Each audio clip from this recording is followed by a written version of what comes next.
Excellent ಕಾಲೇಜಿನ ಬಹಳ ಅರ್ಥಪೂರ್ಣವಾದ ಮತ್ತೊಂದು ಕಾರ್ಯಕ್ರಮಕ್ಕೆ ನಾನು ಸಾಕ್ಷಿ ಆಗ್ತಾ ಇದ್ದೇನೆ. ಬಹಳಷ್ಟು ಕಾಲೇಜುಗಳಲ್ಲಿ ನಮ್ಮ ಎಡಮೆದುಳನ್ನು ಶ್ರೀಮಂತಗೊಳಿಸುವ ಕಾರ್ಯ ನಡೀತಾ ಇರ್ತದೆ, ಆದ್ರೆ ಬಲಮೆದುಳನ್ನು ತುಂಬಾ ವೀಕ್ ಮಾಡ್ತಾ ಇದ್ದೇವೆ. ಎಡಮೆದುಳು ನಮ್ಗೆ ಹೇಗೆ ಅಂಕಗಳನ್ನ ಗಳಿಸಬೇಕು ಅಂತ ಕಲಿಸ್ಕೊಡ್ತದೆ, 100 ಅಂಕಗಳನ್ನ ಹೇಗೆ ಗಳಿಸಬೇಕು ಅಂತ ನಮ್ಮ ಎಡಮೆದುಳು ಹೇಳ್ತದೆ. ಆದ್ರೆ ಬಲಮೆದುಳು ಅವ್ವ ಅಂದ್ರೇನು, ಅಪ್ಪ ಅಂದ್ರೇನು, ನನ್ನ ದೇಶ, ನನ್ನ ನೆಲ, ನನಗೆ ಕಲಿಸಿದ ಗುರುಗಳು, ನನಗೆ ಜನ್ಮ ಕೊಟ್ಟ ತಾಯಿ ತಂದೆ, ಈ ಎಲ್ಲ ಚಿಂತನೆಗಳನ್ನ, ಹಾರುವ ಚಿಂತೆಗಳು, ಅಲ್ಲಿ ಆ ಸೂರ್ಯ ಚಂದ್ರ, ಈ ಸುಂದರವಾದ ಪರಿಸರ, ಎಲ್ಲ ಚಿಂತನೆಗಳನ್ನ ನಮ್ಮ ಬಲಮೆದುಳು ನೆನಪಲ್ಲಿ ಇಟ್ಕೊಳ್ತದೆ. ಆದ್ರೆ ಇವತ್ತು ಆಗ್ತಾ ಇರೋದು ಏನು ಅಂದ್ರೆ, ಎಡಮೆದುಳು ಶ್ರೀಮಂತವಾಗ್ತಾ ಇದೆ, ಬಲಮೆದುಳು ತುಂಬಾ ವೀಕ್ ಆಗ್ತಾ ಇದೆ. ಹೀಗಾಗಿ ನಮ್ಮ ಶಾಲೆ ಕಾಲೇಜುಗಳಲ್ಲಿ ತುಂಬಾ ಬುದ್ಧಿವಂತ ಮಕ್ಕಳು ಹುಡ್ತಾ ಇದ್ದಾರೆ, ಆದ್ರೆ ಹೃದಯವಂತ ಮಕ್ಕಳು ಹುಡ್ತಾ ಇಲ್ಲ. ಇದನ್ನ ಹೇಗೆ ಹೋಗಲಾಡಿಸಬೇಕು ಅನ್ನುವಂತ ಒಂದು ಚಿಂತನೆಯನ್ನು ಇಟ್ಕೊಂಡು ನಮ್ಮ ಶಾಲೆಯ ಅಂಗಳದಲ್ಲಿ ಬಂದು ಕಲಿಯುವ ಮಕ್ಕಳು ಕೇವಲ ಬುದ್ಧಿವಂತರಾದರೆ ಸಾಲದು, ಅವರು ಹೃದಯವಂತರು ಆಗ್ಬೇಕು ಅನ್ನುವಂತ ಒಂದು ಉದ್ದೇಶವನ್ನ ಇಟ್ಕೊಂಡು ಎಕ್ಸಲೆಂಟ್ ಅಮೃತವಾಣಿ ಇಲ್ಲಿ ನಿನ್ನೆಯಿಂದ ಆರಂಭ ಆಗಿದೆ. ಅದಕ್ಕೆ ಶುಭ ಹಾರೈಸ್ತೇನೆ ಸರ್. ಇಲ್ಲಿ ಕಲಿಯುವಂತ ಪ್ರತಿಯೊಬ್ಬ ಮಗು ತನ್ನ ಬೌದ್ಧಿಕ ಪರಿಮಳದ ಜೊತೆಗೆ ತನ್ನ ಭಾವನಾತ್ಮಕ ಕೋಶವನ್ನು ಕೂಡ ಶ್ರೀಮಂತಗೊಳಿಸಿ, ಕೇವಲ ಜ್ಞಾನಕೋಶ ಶ್ರೀಮಂತವಾದ ಸಾಲು, ಅವನ ಭಾವಕೋಶವೂ ಶ್ರೀಮಂತವಾಗಲಿ ಅನ್ನುವ ಸವಿಚ್ಛೆಯನ್ನು ಇಟ್ಕೊಂಡು ಏನು ಎಕ್ಸಲೆನ್ಸ್ ಸಂಸ್ಥೆ ಮಾಡ್ತಾ ಇದೆ, ಆ ಸಂಸ್ಥೆಯ ಅಧ್ಯಕ್ಷರು ಬಸವರಾಜ ಕೌಲಿ ಸರ್ ಅವರಲ್ಲಿ, ಹಾಗೆ ಅತ್ಯಂತ ಹಿರಿಯರು ಶ್ರೀ ರಾಜಶೇಖರ್ ಸರ್ ಅವರಲ್ಲಿ, ನನ್ನನ್ನು ಬಹಳ ಪ್ರೀತಿಯಿಂದ ಅಭಿಮಾನದಿಂದ ಪರಿಚಯಿಸಿದ ನನ್ನ ಸಹೋದರ ಶರಣಗೌಡ್ ಸರ್ ಅವರಲ್ಲಿ, ನನ್ನನ್ನು ಮತ್ತೆ ಮತ್ತೆ ತಮ್ಮ ಮುಂದೆ ಬಂದು ನಿಲ್ಲುವ ಹಾಗೆ ಮಾಡ್ತಾ ಇರುವಂತ ಒಂದು ಪ್ರೀತಿ ತುಂಬಿದ ಹೃದಯ ಮಂಜುನಾಥ್ ಸರ್ ಅವರಲ್ಲಿ, ಬಹಳ ಸುಂದರವಾದ ಚಿಂತನೆಗಳನ್ನ ಇಟ್ಕೊಂಡು ಒಬ್ಬ ಇಂಗ್ಲಿಷ್ ಸಾಹಿತ್ಯ, ಒಬ್ಬ ಅದ್ಭುತವಾದ ಕನ್ನಡ ಸಾಹಿತ್ಯ ಕೂಡ ಆಗಬಲ್ಲರು ಅನ್ನೋದಕ್ಕೆ ವಿಶೇಷ ಉದಾಹರಣೆಗಳು ನಮ್ಮ ಬಹಳಷ್ಟು ಉದಾಹರಣೆಗಳಿದಾವೆ. ಆ ದಿಶೆಯೊಳಗೆ ನಮ್ಮ ಮುಸ್ತಾಕ್ ಸರ್ ಅವರು ಕೂಡ ಒಬ್ಬ ಒಳ್ಳೆಯ ಕನ್ನಡದ ಸಾಹಿತಿಯಾಗಿ, ಒಬ್ಬ ಇಂಗ್ಲಿಷ್ ಅದ್ಭುತ ಶಕ್ತಿಯನ್ನು ಹೊಂದಿರುವಂತಹ ವ್ಯಕ್ತಿಯಾಗಿ ರೂಪಿಸ್ಕೊಳ್ತಾ ಇದ್ದಾರೆ. ಸರ್, ತಮ್ಮಲ್ಲಿ ಎಲ್ಲ ನಡೆದಿರುವಂತಹ ಸೆಮಿಸ್ಟರ್ ಗುರುವಂತವರಲ್ಲಿ ವಿಶೇಷವಾಗಿ ನಾನು ಯಾವಾಗ ಹೇಳುವ ಹಾಗೆ ಪುಟಿ ವರ್ಷಗಳು ವಿದ್ಯಾರ್ಥಿಗಳೇ, ನಿಮಗೆ ನನ್ನ ನಮನಗಳನ್ನು ಅರ್ಪಣೆ ಮಾಡ್ತಾ, ನಾನು ಯಾವಾಗಲೂ ಹೇಳುವ ಹಾಗೆ ನನ್ನ ಯಾವ್ದಾದ್ರು ಮಾತು ಅದು ಈ ನೆಲದ, ಈ ದೇಶದ ಬಗ್ಗೆ ಮಾತನಾಡೋದ್ರ ಮೂಲಕವಾಗಿ ಆರಂಭ ಆಗ್ತದೆ. ಆ ದೇಶಗಳಿಗೆ ಬಹುಶಃ ನಾನು ಕಳೆದ ಬಾರಿ ಹೇಳಿದ್ನೋ ಇವಾಗ ಗೊತ್ತಿಲ್ಲ, ಆಗ ಇನ್ನೊಂದು ಸಾರಿ ನಿಮಗೆ ಅದನ್ನ ಹೇಳ್ತೇನೆ. ನಮ್ಮ ನಿರ್ಭಯಾನಂದ ಸ್ವಾಮೀಜಿಯವರು ಪ್ಯಾರಿಸ್ ನಗರಕ್ಕೆ ಹೋಗಿದ್ರು. ಅಲ್ಲಿ ಹೋಗಿರುವಾಗ ಸ್ವಿಟ್ಜರ್ಲ್ಯಾಂಡಿನ ಹೆಣ್ಣು ಮಗಳೊಬ್ಬರು ಬಂದು ಅವರಿಗೆ ನಮಸ್ಕಾರ ಮಾಡ್ತಾಳೆ. ನಮಸ್ಕಾರ ಮಾಡಿದಾಗ ಸ್ವಾಮೀಜಿ ಅವರಿಗೆ ಕೇಳ್ತಾರೆ, ನಿನ್ನ ಹೆಸರು ಏನಮ್ಮ ಅಂತ. ಆ ಹೆಣ್ಮಗಳು ಹೇಳ್ತಾಳೆ, ನನ್ನ ಹೆಸರು ಈಶ್ವರಿ ಅಂತ. ಹಾಗಿದ್ರೆ ಅದು ಹೇಗೆ ಸಾಧ್ಯ? ನೀವು ಸ್ವಿಟ್ಜರ್ಲ್ಯಾಂಡಿನ ಹೆಣ್ಮಗಳು, ಇದು ಭಾರತದ ಹೆಸರು, ಅದು ಹೇಗೆ ಇರ್ಲಿಕ್ಕೆ ಸಾಧ್ಯ ಅಂತ ಕೇಳ್ತಾರೆ. ಆಗ ಆ ಹೆಣ್ಣುಮಗಳು ಹೇಳ್ತಾಳೆ, ಇಲ್ಲ, ನನ್ನ ಮೂಲ ಹೆಸರು ಇಸಾಬೆಲ್ಲ ಅಂತ ಇತ್ತು, ಆದ್ರೆ ನನಗೆ ಭಾರತದ ನೆಲದ ಸಂಸ್ಕೃತಿ, ಆಧ್ಯಾತ್ಮಿಕ ಚಿಂತನೆ, ಅಲ್ಲಿಯ ಪರಂಪರೆ, ಅಲ್ಲಿಯ ವೈಭವವನ್ನು ನನ್ನ ಸೆರೆ ಹಿಡಿದಿದೆ. ಹೀಗಾಗಿ ನನ್ನ ಹೆಸರು ಇಸಾಬೆಲ್ಲ ಇರೋದನ್ನ ನಾನು ಈಶ್ವರಿ ಅಂತ ಬದಲಾಯಿಸಿಕೊಂಡಿದ್ದೇನೆ ಅಂತ ಆ ಹೆಣ್ಮಗಳು ಹೇಳ್ತಾಳೆ. ಸ್ವಿಟ್ಜರ್ಲ್ಯಾಂಡ್ ಈ ಭೂಮಿಯ ಮೇಲಿನ ಸ್ವರ್ಗ ಅಂತ ಕರೀತೇವೆ. ಅಲ್ಲಿ ಹುಟ್ಟಿರುವಂತಹ ಹೆಣ್ಣು ಮಗಳು ತನ್ನ ಹೆಸರನ್ನ ಈಶ್ವರಿ ಅಂತ ಪರಿವರ್ತಿಸಿಕೊಂಡು ಕೊನೆಗೆ ಸ್ವಾಮೀಜಿಯ ಆ ಹೆಣ್ಣು ಮಗಳಿಗೆ ಹೇಳ್ತಾಳೆ, ಅಲ್ಲಮ್ಮ, ನೀನು ನನ್ನ ಕಾಲುಗಳಿಗೆ ನಮಸ್ಕರಿಸಿದ್ದೀಯಾ, ನಾನು ನಿನಗೆ ಏನು ಆಶೀರ್ವಾದವನ್ನ ಮಾಡಲಿ ಅಂತ ಕೇಳಿದ್ರೆ, ಸ್ವಿಟ್ಜರ್ಲ್ಯಾಂಡ್ ಜಗದ ಮೇಲಿನ ಸ್ವರ್ಗ, ಅಲ್ಲಿರುವಂತ ಹೆಣ್ಣು ಮಗಳು ಹೇಳ್ತಾಳೆ, ನನಗೆ ಮುಂದಿನ ಜನ್ಮ ಅಂತ ಇರೋದಾದ್ರೆ ನಾನು ಭಾರತದಲ್ಲೇ ಹುಟ್ಟಬೇಕು, ಹಾಗೆ ನೀವು ನನಗೆ ಆಶೀರ್ವಾದ ಮಾಡಿ ಹುಡುಗಳೆ ಅಂತ ಆ ಹೆಣ್ಣು ಮಗಳು ಕೇಳ್ತಾರೆ ಅಂತ ಹೇಳಿದ್ರೆ, ನಾವುಗಳೆಲ್ಲ ಈ ನೆಲದೊಳಗೆ ಬೆಳೆದು, ಈ ನೆಲದ ಅನ್ನವನ್ನ ಉಂಡು, ನೀರನ್ನ ಕುಡಿದು, ಈ ಜ್ಞಾನದ ಭಿಕ್ಷೆಯನ್ನ ಉಂಡು ಬೆಳೆದಿರುವಂತ ನಾವುಗಳೆಲ್ಲ ಭಾರತ ಅಂದ್ರೆ ಅದೇನು ಭಾರತ, ನಾನು ಅಮೆರಿಕೆಗೆ ಹೋಗ್ಬೇಕು, ಬೇರೆ ಬೇರೆ ದೇಶಗಳಿಗೆ ಹೋಗ್ಬೇಕು, ಭಾರತ ಅದು ಏನು ನನ್ನನ್ನ ಬಹುದೊಡ್ಡ ಪ್ರೇರಣೆಯನ್ನು ನೀಡ್ತಾ ಇಲ್ಲ ಅನ್ನುವಂಥ ಚಿಂತನೆಗಳನ್ನು ಹೇಳ್ತೇವೆ. ಆದರೆ ನೆನಪಿರಲಿ ಸ್ಟೂಡೆಂಟ್ಸ್, ನೀವೆಲ್ಲ ಈ ನೆಲದೊಳಗೆ ಹುಟ್ಟಿರುವ ಆ ದೇವರು ಯಾವ್ದಾவது ಒಂದು ಅದ್ಭುತವಾದ ಕಾರ್ಯವನ್ನು ಮಾಡ್ಲಿಕ್ಕೆ ನೀವೆಲ್ಲ ಬಂದಿದ್ದೀರಿ. ಬಂದಿರುವಂತ ನಿಮ್ಮಗಳ ಎದುರುಗಳಿಗೆ ಇದು ನನ್ನ ನೆಲ, ಇದು ನನ್ನ ಜಲ, ಇದು ನನ್ನ ದೇಶ, ಇದು ನನ್ನ ಭಾರತ ಅನ್ನುವಂತ ಪ್ರೀತಿಯನ್ನು ಇಟ್ಕೊಂಡು ನೀವು ಜ್ಞಾನವಂತರಾಗಿ ಬುದ್ಧಿವಂತರಾಗಿ ಅನ್ನುವಂತ ಚಿಂತನೆಗಳನ್ನ ನಿಮ್ ಜೊತೆಗೆ ನಾನು ಹಂಚ್ಕೊಳ್ತಾ ಒಂದು ವಿಡಿಯೋ ಇಲ್ಲಿ ಪ್ಲೇ ಮಾಡ್ತಾರೆ. ಅದನ್ನು ನೋಡೋದ್ರ ಮೂಲಕವಾಗಿ ನಮ್ಮ ಕಾರ್ಯಕ್ರಮವನ್ನು ನಾವು ಮತ್ತೆ ನಿಮ್ ಜೊತೆಗೆ ಆರಂಭ ಮಾಡ್ತೇನೆ. ಈಗ ವಿಡಿಯೋ ಪ್ಲೇ ಮಾಡ್ಲಿಕ್ಕೆ ನಿಲ್ಲಿಸ್ಕೊಳ್ತೀನಿ.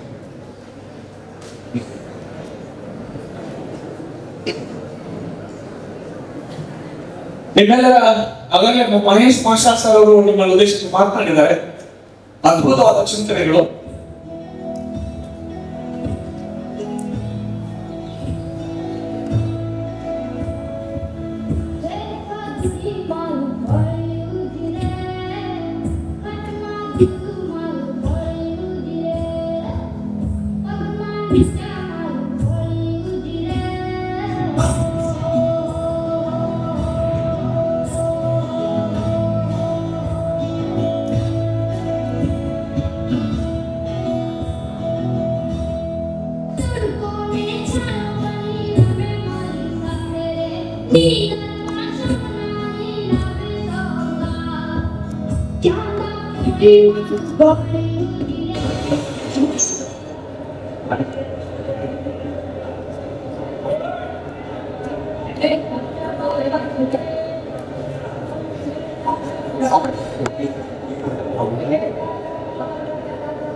ನೋಡಿದ್ರಿ, ಬದುಕಿಗೆ ಒಂದಿಷ್ಟು ಬಣ್ಣ ಬರಬೇಕು ಅನ್ನೋದಾದ್ರೆ, ನಮ್ಮ ವ್ಯಕ್ತಿತ್ವಕ್ಕೆ ಒಂದಿಷ್ಟು ಮೆರುಗು ಬರಬೇಕು ಅನ್ನೋದಾದ್ರೆ, ಕೇವಲ ನಾವು ಗಳಿಸಿದ ಅಂಕಗಳಿಂದ ಬರೋದಲ್ಲ, ನಾವು ಗಳಿಸುವ ಹುದ್ದೆಗಳಿಂದ ಬರೋದಲ್ಲ, ನಾವು ಮಾಡುವ ಕಾರ್ಯಗಳಿಂದ ನಮ್ಮ ಬದುಕಿಗೆ ಬಣ್ಣ ಬರ್ತದಲ್ಲ, ಹಾಗೆ ನಮ್ಮ ಬದುಕಿಗೆ ಬಣ್ಣ ಬರುವ ರೀತಿಯೊಳಗೆ ಒಂದಿಷ್ಟು ಸಹಾಯಹಸ್ತವನ್ನ ಚಾಚುವುದರ ಮೂಲಕವಾಗಿ ನಾವು ಬದುಕನ್ನ ಕಟ್ಕೋಬಹುದು ಅನ್ನುವಂತ ಒಂದು ಚಿಂತನೆ ಇಲ್ಲಿದೆ. ಇದು ಇಟ್ಕೊಂಡ್ಬಿಟ್ಟು ನಾನು ನಿಮ್ಮ ಜೊತೆಗೆ ಒಂದಿಷ್ಟು ಚಿಂತನೆಗಳನ್ನ ಹಂಚ್ಕೊಳ್ತೇನೆ. ಮೊನ್ನೆ ಒಂದು ವಿಡಿಯೋ ಬಂತು. ಆ ವಿಡಿಯೋದಲ್ಲಿ ಪುಟ್ಟ ಮಗು ಶಾಲೆಯಿಂದ ಮನೆಗೆ ಬಂದು ಅಮ್ಮನ ಕೈಯಿಂದ ಮೊಬೈಲ್ ಕಿತ್ಕೊಳ್ತದೆ. ಅಮ್ಮ ಮೊಬೈಲ್ ಇಟ್ಬೇಡ, ನೀನು ಓದ್ಕೊಂಡ ಕೊಡು ಅಂತ ಹೇಳಿ ಅಮ್ಮ ಗದರಿಸ್ತಾಳೆ. ಅವನಿಗೆ ಕೋಪ ಬರುತ್ತೆ. ಆಮೇಲೆ ಅದಾದ ಫೋನ್ ಬರ್ತದೆ. ಅಮ್ಮ ಫೋನ್ ನಲ್ಲಿ ಮಾತಾಡ್ತಿರ್ಬೇಕಾದ್ರೆ ಈ ಹುಡುಗ ಬ್ಯಾಟ್ ತಗೋತಾನೆ, ಹೋಗಿ ಅವ್ರ ಅಮ್ಮನ ತಲೆಗೆ ಹೊಡಿತಾನೆ. ಅಮ್ಮ ಮೂರ್ಛಿರ್ತಾಳೆ. ಅಮ್ಮ ಮೂರ್ಛಿರ್ತಾಳೆ ಅಂತ ಗೊತ್ತಿಲ್ಲ ಹುಡುಗನಿಗೆ. ಆ ಅಮ್ಮನ ಕೈಯಲ್ಲಿ ಮೊಬೈಲ್ ಕಿತ್ಕೊಂಡು ಹೋಗಿ ಮೊಬೈಲ್ ಕೂಡ ಶೂಟ್ ಮಾಡ್ತಾನೆ. ವಿಡಿಯೋ ನೀವು ನೋಡಿದೀರಿ ಅನಿಸ್ತದೆ, ನೋಡಿದೀನಿ ಅಂತ ನನಗೆ ಅನಿಸ್ತು. ಅಲ್ಲ, ಒಂದು ಮೊಬೈಲ್ಗಾಗಿ ಮಗು ತನ್ನ ತಾಯಿಯ ತಲೆಗೆ ಹೊಡಿತಾನೆ. ತಾಯಿ ಮೂರ್ಛೆ ಬಿದ್ದಿದ್ರು ಕೂಡ ಆತ ಹೋಗಿ ಆ ಮೊಬೈಲ್ ಕಿತ್ಕೊಂಡು ನೋಡ್ತಾ ಇದ್ದ. ಇದು ಒಂದು ನಾನು ಮೊನ್ನೆ ವಿಡಿಯೋ ನೋಡಿದೆ. ಮತ್ತೆ ನನಗೆ ಆಸಿಯಾಬಾದ್ ಅಂತ ಒಂದು ಪ್ಲೇಸ್ ಅಲ್ಲಿ 3 ಜನ ಹೆಣ್ಮಕ್ಳು, ಒಬ್ಬಳ ವಯಸ್ಸು 12, ಇನ್ನೊಬ್ಬಳ ವಯಸ್ಸು 14, ಇನ್ನೊಬ್ಬಳ ವಯಸ್ಸು 16. ಈ 3 ಜನ ಹೆಣ್ಮಕ್ಳು ಅವ್ರ ಮನೆ ಬಾಲ್ಕನಿಯಿಂದ ಹಾರಿ ಹಾರಿ 3 ಜನ ಒಂದೇ ಒಂದು 5 ನಿಮಿಷದ ಅವಧಿಯೊಳಗೆ ಸತ್ತು ಹೋಗ್ತಾರೆ. ಯಾಕೆ ಸತ್ತು ಹೋದ್ರು ಅಂತ ಒಂದು ಸಾರಿ ನಮ್ಗೆ ನೋಡ್ತು ಯೋಚನೆ ಮಾಡಿದ್ರೆ, ಆ ಹೆಣ್ಣು ಮಕ್ಕಳು ಅಲ್ಲಿ ಮನೆಯಲ್ಲಿದ್ದಾರೆ, ಚೆನ್ನಾಗಿ ಓದಿಲ್ಲ ಅನ್ನೋ ಕಾರಣಕ್ಕೆ ಶಾಲೆ ಬಿಟ್ಟಿದ್ದಾರೆ, ಮನೆಯಲ್ಲಿದ್ದಾರೆ. ಅವ್ರ ಅಪ್ಪ ಸಾಲ ಕೂಡ ಮಾಡಿದಾರಂತೆ. ಆದ್ರೆ ಆ ಮೊಬೈಲ್ ನಿಂತಲ್ಲ ಅವ್ರ ಕೈಯಲ್ಲಿ, ಅವರು ಯಾವ್ದೋ ಕೊರಿಯನ್ ಟಾಸ್ಕ್ ಅಂತ ತಗೊಂಡು ಆ ಮೊಬೈಲ್ ಕೀಳಲ್ಲಿ ಬಿದ್ದು, ಆ ಮೊಬೈಲ್ ಕೀಳಿನಿಂದ ಹೊರಕ್ಕೆ ಬರಲಾಗದೆ ವಿ ಆರ್ ಕೊರಿಯನ್ ಗರ್ಲ್ಸ್ ಅಂತ ಹೇಳಿ ಅದರಲ್ಲಿ ಮುಡಿದು ಹೋಗಿರ್ತಾರೆ. ಆದ್ರೆ ಅಪ್ಪ ಬರ್ತಾನೆ, ಒಂದ್ ದಿವಸ ಮೊಬೈಲ್ ಇರುವಂತಹ ಅದನ್ನ ಅವ್ರನ್ನ ಕಿತ್ಕೊಂಡ್ಬಿಟ್ಟು ಅವ್ರು ಏನ್ ಅದ್ರಲ್ಲಿ ಗೇಮ್ಸ್ ಆಡ್ತಾ ಇದ್ರು ಅದನ್ನೆಲ್ಲ ಡಿಲೀಟ್ ಮಾಡ್ತಾನೆ. ಡಿಲೀಟ್ ಮಾಡಿದಾದ ಮೇಲೆ ಆ 3 ಹೆಣ್ಮಕ್ಳು ಒಂದ್ ದಿವಸ ಹೀಗೆ ಡಿಸೈಡ್ ಮಾಡ್ತಾರೆ, ಅಪ್ಪ ನಮ್ಗೆ ಕ್ಷಮಿಸ್ಬಿಡು, ನಾವು ಮದುವೆ ಆಗೋದಕ್ಕೆ ರೆಡಿ ಇಲ್ಲ, ನಾವು ಕೊರಿಯನ್ ಗರ್ಲ್ಸ್ ಇದ್ದೇವೆ ಅಂತ ಹೇಳಿ ಆ ಕೊರಿಯನ್ ಟಾಸ್ಕ್ಗೆ ಒಳಗಾಗಿ 3 ಜನ ಹೆಣ್ಮಕ್ಕಳು ಅಲ್ಲಿಂದ ಬಾಲ್ಕನಿಯಿಂದ ಹಾರಿ ನೆಲಕ್ಕೆ ಬಿದ್ದು ಸತ್ತು ಹೋಗ್ತಾರೆ. ಇದು ಒಂದು ಘಟನೆ ನಾನು ನೋಡಿದೆ. ಮತ್ತೊಂದು ಘಟನೆಯನ್ನ ನೀವೆಲ್ಲ ನೋಡ್ತಿದ್ದೀರಿ, ಅದು ಉಡುಪಿ ಹತ್ತಿರ ಆ ತಾಯಿ ಆ ಮಗನಿಗೆ ಹೇಳಿದ್ರು, ಮಗ ಈ ಮನೆಗೆ ಬಂದ ತಕ್ಷಣ ನಿಮ್ಮ ಮೊಬೈಲ್ ಇರ್ತೀಯ ನೀನು ನೋಡ್ತಾ ಹಾಗೆ ಓದ್ಬೇಕು ಮಗ ಅಂತ ಹೇಳಿ ಬೈದು ಬುದ್ಧಿ ಹೇಳ್ತಾಳೆ. ಆಯ್ತು ಅಂತ ಹೇಳಿ ಮಗ ರೂಮ್ ಒಳಗೆ ಹೋಗ್ತಾನೆ. ಒಂದು 10 ನಿಮಿಷ ಆಗಿರ್ತಾರೆ, ಆ ಮಗು ಅಲ್ಲಿಗೆ ಹ್ಯಾಂಗ್ ಮಾಡಿಕೊಂಡು ಅಂತ ಸತ್ತು ಹೋಗಿರ್ತಾನೆ. ಅಮ್ಮ ಬೈದ್ರೆ ಮೊಬೈಲ್ ಕೊಡಲಿಲ್ಲ ಅನ್ನೋ ಕಾರಣಕ್ಕಾಗಿ ಹೋಗಿ ಹ್ಯಾಂಗ್ ಮಾಡ್ಕೊಳ್ಳುವಂತ ಸ್ಟೂಡೆಂಟ್ಸ್ಗಳು ಬಂದಿದ್ದಾರಲ್ಲ, ಎಷ್ಟು ಆಶ್ಚರ್ಯ ಆಗ್ತಾ ಇದೆ. ಇವನ್ನೆಲ್ಲ ಒಂದು ಸಾರಿ ಮತ್ತೆ ಮೊನ್ನೆ ಒಂದು ಘಟನೆ ನೋಡ್ತೀರಿ ನೀವು, ಅವರ ತಂದೆ ಇದ್ದಾನೆ, ತಾಯಿ ಇದ್ದಾರೆ. ಆ ಹುಡುಗ ಮನೆಯೊಳಗೆ ಬಂದ, ಆ ತಂದೆ ಅವನಿಗೆ ಏನೋ ಆಸ್ತಿ ಕೊಡಲಿಲ್ಲ, ಏನೋ ಕೊಡಲಿಲ್ಲ ಅಂತ ಅವನಿಗೆ ಸಿಕ್ಕಿತ್ತು. ಆತ ತಾಯಿಯನ್ನೇ ಕೊಂದು ಹಾಕಿ ತಂದೆಯನ್ನೇ ಕೊಂದು ಆತ ಅವನನ್ನ ಅವನಿಗೆ ಉಸಿರು ಕಳಿಸಿ ತಂದೆಯನ್ನ ಕೊಂದ. ಇವು ಎಲ್ಲ ಸಮಾಜದಲ್ಲಿ ನಡೀತಾ ಇದ್ದಾವೆ. ಇನ್ನು ಬೇರೆ ಇಂಟ್ರೆಸ್ಟಿಂಗ್ ಘಟನೆ ಅಂದ್ರೆ, ನೀವೆಲ್ಲ ಸ್ಟೂಡೆಂಟ್ಸ್ಗಳೆಲ್ಲ ಒಂದ್ಸಾರಿ ನಿಮ್ಮಂತ ಸ್ಟೂಡೆಂಟ್ಸ್ ನೋಡಿದಾಗ ನಮ್ಗೆ ಖುಷಿ ಆಗ್ತದೆ. ಈ ಕಾಲೇಜ್ಗಳಿಗೆ ಅದು ಇನ್ನೂ ಹೆಚ್ಚಾಗಬೇಕು ಅನ್ನೋ ಕಾರಣಕ್ಕೆ ಅಮೃತವನ್ನು ಶುರು ಆಗ್ತಾ ಇದೆ. ಮೊನ್ನೆ ಗುಜರಾತ್ ಅಲ್ಲಿ ಸರ್ ಇದೇ ಪ್ರಿಪರೇಟರಿ ಎಕ್ಸಾಮ್, ಜನವರಿ ತಿಂಗಳಲ್ಲಿ ಪ್ರಿಪರೇಟರಿ ಎಕ್ಸಾಮ್ ನಡೀತಾ ಇತ್ತು. ಒಂದು ಹುಡುಗ ಲೇಟ್ ಆಗಿ ಒಳಗೆ ಬಂದಾಕ್ಷರವೇ ಸೂಪರ್ವಿಷನ್ ಮಾಡ್ತಾ ಇದ್ದಂತ ಮ್ಯಾಮ್ ಲೇಟ್ ಆಗಿ ಯಾಕೆ ಬಂದೆ ಅಂತ ಕೇಳ್ತಾರೆ. ನನ್ನ ಮನೆಯಲ್ಲಿ ನನ್ನ ತಂದೆನೇ ಕೇಳಲ್ಲ, ನೀವು ಯಾರು ಕೇಳೋದಕ್ಕೆ ನನ್ನ ಅಂತ ಹೇಳಿ ಆ ಟೀಚರ್ ಕೆನ್ನೆಗೆ ಹೊಡಿತಾರೆ. ಹುಡುಗ ಜಸ್ಟ್ PUC ಸೆಕೆಂಡ್ ಇಯರ್ ಬರುವ ಹುಡುಗ ಪ್ರಿಪರೇಟರಿ ಎಕ್ಸಾಮ್ಗೆ ಯಾಕೆ ಲೇಟ್ ಆಗಿ ಬಂದೆ ಅಂತ ಕೇಳಿದ್ರೆ ಮೇಡಮ್ ಕೆನ್ನೆಗೆ ಹೊಡಿತಾನೆ ಅಂತ ಹೇಳಿದ್ರೆ ಏನಾಗ್ತಾ ಇದೆ? ನಾವು ಕಲಿಸಿರುವಂತ ಎಜುಕೇಶನ್ ನಿಮ್ಗೆ ಗುರುವಿನ ಬಗ್ಗೆ ಪ್ರೀತಿ ಮೂಡಿಸ್ಲಿಲ್ವಾ? ನಾವು ಕಲಿಸಿರುವಂತ ಎಜುಕೇಶನ್ ಅಪ್ಪ ಅಮ್ಮನ ಬಗ್ಗೆ ನಿಮಗೆ ಭಯಭಕ್ತಿ ಬರೋದಕ್ಕೆ ಅದು ಕಾರಣ ಆಗ್ತಾ ಇಲ್ವಾ? ಇಲ್ಲಿ ಶಾಲೆಯ 4 ಕೊಠಡಿಯ ಗೋಡೆಗಳ ಮಧ್ಯದಲ್ಲಿ ಕಲಿತಿರುವ ಶಿಕ್ಷಣದಿಂದ ನೀವು ಬುದ್ಧಿವಂತರಾದ್ರಿ, ಆದ್ರೆ ಎಲ್ಲಿ ನಿಮ್ಮ ಹೃದಯವಂತಿಕೆ ಮರೆತು ಹೋಯಿತು ಅಂತ ಒಂದು ಸಲ ಚಿಂತನೆ ಮಾಡಿದಾಗ ನಮಗೆ ಅನಿಸ್ತದೆ, ಯಾವುದು ಮೌಲ್ಯ ಅನ್ನೋದು ಅರಿವಿಲ್ಲದ ಕಾರಣಕ್ಕಾಗಿಯೇ ಇವತ್ತು ಇಂತಹ ಘಟನೆಗಳು ಸಂಭವಿಸ್ತಾ ಇದ್ದಾವೆ. ಹಾಗಿದ್ರೆ ಇದನ್ನ ತಡೆಗಟ್ಟಬೇಕು ಅನ್ನೋ ಕಾರಣಕ್ಕಾಗಿಯೇ ಇವತ್ತು ಇಂಥ ಅಮೃತವಾಣಿ ಎನ್ನುವಂತ ಕಾರ್ಯಕ್ರಮ ಇಲ್ಲಿ ಆರಂಭ ಆಗಿದೆ. ಆ ದಿವಸದಲ್ಲಿ ನೀವೆಲ್ಲ ಅದೃಷ್ಟವಂತರು. ನಿಮ್ಮ ಬ್ಯಾಚ್ಗೆ ಈಗ ಫಸ್ಟ್ ಇಯರ್ ಇಂದ ಸೆಕೆಂಡ್ ಇಯರ್ಗೆ ಬರ್ತಾ ಇದ್ದೀರಿ. ಹೊಸ ಸಂಕಲ್ಪ, ಹೊಸ ಉತ್ಸಾಹ, ಹೊಸ ಹುರುಪಿನೊಂದಿಗೆ ಸೆಕೆಂಡ್ ಇಯರ್ಗೆ ಬರ್ತಾ ಇರುವ ಸಂದರ್ಭದಲ್ಲಿ ನಿಮ್ಮ ತಲೆಯೊಳಗೆ ಏನು ಅನ್ವಾಂಟೆಡ್ ಥಿಂಗ್ಸ್ ಇತ್ತಲ್ಲ ಅದನ್ನೆಲ್ಲ ಖಾಲಿ ಮಾಡಿ ತಲೆ ತುಂಬಾ ಸಕಾರಾತ್ಮಕ ಚಿಂತನೆಗಳನ್ನ ಬಿತ್ತಿ ನಿಮಗೆ ಹೊಸ ಈ 2ನೇ ವರ್ಷದ ಶಿಕ್ಷಣಕ್ಕೆ ತುಂಬಾ ಗಟ್ಟಿಯಾದ ನಿರ್ಧಾರದೊಂದಿಗೆ ನೀವು ಹೋಗಿ ಅನ್ನೋ ಕಾರಣಕ್ಕಾಗಿ ಈ ಕಾರ್ಯಕ್ರಮವನ್ನ ಇಲ್ಲಿ ಬಹಳ ಸುಂದರವಾದ ಕಾರ್ಯಕ್ರಮವನ್ನ ಆಯೋಜನೆ ಮಾಡಿದ್ದಾರೆ. ನಮ್ಮೊಂದು ಒಂದಿನ ಪ್ರಶ್ನೆ ನಿಮಗೆ, ಹೇಗೆ ಬದುಕಬೇಕು ಅನ್ನೋದಕ್ಕೆ ನನಗೆ ಮೊನ್ನೆ ಒಂದು ಘಟನೆ ನೀವೆಲ್ಲ ಓದಿದ್ರಿ, ಬಹಳ ಹಳೆ ಘಟನೆ ಸರ್, ಎಲ್ಲ ಸರ್ ಎಲ್ಲ ಹೇಳಿರ್ತಾರೆ. ಒಬ್ಬ ವ್ಯಕ್ತಿ ಪೇಪರ್ ಓದ್ತಾ ಇದ್ರು. ಅಂದ್ರೆ ನಾವೆಲ್ಲ ಹೇಗೆ ನಮ್ಮನ್ನ ಜನ ನೆನಪಿಟ್ಕೊಳ್ತಾರೆ ಅಂತ ಅದಕ್ಕೆ ಜನಪದರು ಹೇಳ್ತಿರ್ತಾರೆ, ನೀವೆಲ್ಲ ಕೇಳಿದ್ರಿ, ಲೋಕದಲ್ಲಿ ಹುಟ್ಟಿದ ಬಳಿಕ ನಾವು ಹೇಗೆ ಬದುಕಬೇಕು ಅಂತ ಅನ್ನೋದಕ್ಕೆ ಜನಪದರು ಹೇಳ್ತಾರೆ. ಅವರು ಹೇಗೆ ಬದುಕಬೇಕು, 4 ಜನ ನಮ್ಗೆ ಹೇಗೆ ಬದುಕಬೇಕು ಅನ್ನೋ ಚಿಂತನೆಗಳನ್ನ ಹೇಳ್ತಾರೆ. ಆದ್ರೆ ಆ ಪೇಪರ್ ಓದ್ತಾ ಇದ್ದ ವ್ಯಕ್ತಿ ಆ ಪೇಪರ್ ಓದ್ತಾ ಇರ್ಬೇಕಾದ್ರೆ ಸಾವಿನ ಸುದ್ದಿ ಒಂದು ಕಾಲಂ ಇರ್ತದಲ್ಲ, ಸಾವಿನ ಸುದ್ದಿ ಕಾಲಂ ಓದ್ತಾ ಇದ್ರು. ಸಾವಿನ ಸುದ್ದಿ ಓದ್ತಿರ್ಬೇಕಾದ್ರೆ ಆಶ್ಚರ್ಯ ಏನು ಅಂದ್ರೆ, ಯಾವ ವ್ಯಕ್ತಿ ಪೇಪರ್ ಓದ್ತಾ ಇದ್ದಾನೆ ಆ ವ್ಯಕ್ತಿ ಸತ್ತು ಹೋಗಿದ್ದಾನೆ ಅಂತ ಹೇಳಿ ಪೇಪರ್ ನಲ್ಲಿ ಫೋಟೋ ಸಮೇತವಾಗಿ ಬಂದಿದೆ. ಅದನ್ನ ಯಾವ ವ್ಯಕ್ತಿ ಪೇಪರ್ ಓದ್ತಾ ಇದ್ದಾನೆ, ತುಂಬಾ ಹಳೆ ಕಾಲದ ವ್ಯಕ್ತಿ. ಆಗ ಆಶ್ಚರ್ಯ ಆಗ್ಬಿಡ್ತದೆ, ಅಲ್ಲ ಇದು ಏನು ಪೇಪರ್ ನಾವು ತಪ್ಪಾಗಿ ಅಚ್ಚು ಮಾಡಿರ್ಬೇಕು ಅಂತ ಹೇಳಿ ಏನೋ ತಪ್ಪು ಮಾಡಿದ್ದಾರೆ ಬಿಡು ಪೇಪರ್ ಅಂತ ನೋಡ್ತಾನೆ. ಆದ್ರೆ ಏನ್ ಬಂದಿರ್ತಾರೆ ನನ್ನ ಬಗ್ಗೆ ಅಂತ ಕೆಳಗೆ ನೋಡಿದ್ರೆ ಸಾವಿನ ವ್ಯಾಪಾರಿ ಸತ್ತು ಹೋದ ಅಂತ ಬಂದಿರ್ತಾರೆ. ಯಾರು ಗೊತ್ತಾ ನಿಮಗೆ? ಡೈನಾಮೈಟ್ ಅನ್ನ ಕಂಡು ಹಿಡಿದು ಬಹಳ ಜನ ಸೈನಿಕರು ಅಲ್ಲೆಲ್ಲ ಹುಡುಗಿ ಸಿಡಿದು ಸಾವಿರಾರು ಜನ ಸತ್ತು ಹೋಗ್ತಿರ್ತಾರಲ್ಲ ಅಂತ ಡೈನಾಮೈಟ್ ಕಂಡು ಹಿಡಿದಂತ ನೋಬೆಲ್ ಅಂತ ಇವತ್ತು ನಾವೇನು ನೀವು ಕೇಳ್ತಾ ಇದ್ದೀವಿ. ಆ ವ್ಯಕ್ತಿ ಪೇಪರ್ ಓದ್ತಿರ್ಬೇಕಾದ್ರೆ ಅವನು ಸ್ವಲ್ಪ ಸುದ್ದಿ ಅವನೇ ಓದ್ತಾ ಇದ್ದಾನೆ, ಅವನಿಗೆ ಆಶ್ಚರ್ಯ ಆಗ್ಬಿಡ್ತು. ಹಂಗೆ ಜನ ನನ್ನ ಸತ್ತ ಮೇಲೆ ಸಾವಿನ ವ್ಯಾಪಾರಿ ಅಂತ ಹೇಳಿ ನನ್ನನ್ನ ಕರೀತಾರಲ್ಲ, ನಾನು ಇಂಥ ಹೆಸರನ್ನ ತೆಗೆದುಕೊಂಡು ಸತ್ತೋಗ್ಬೇಕಾ ಅಂತ ಅವನಿಗೆ ಚಿಂತನೆ ಆಯಿತು.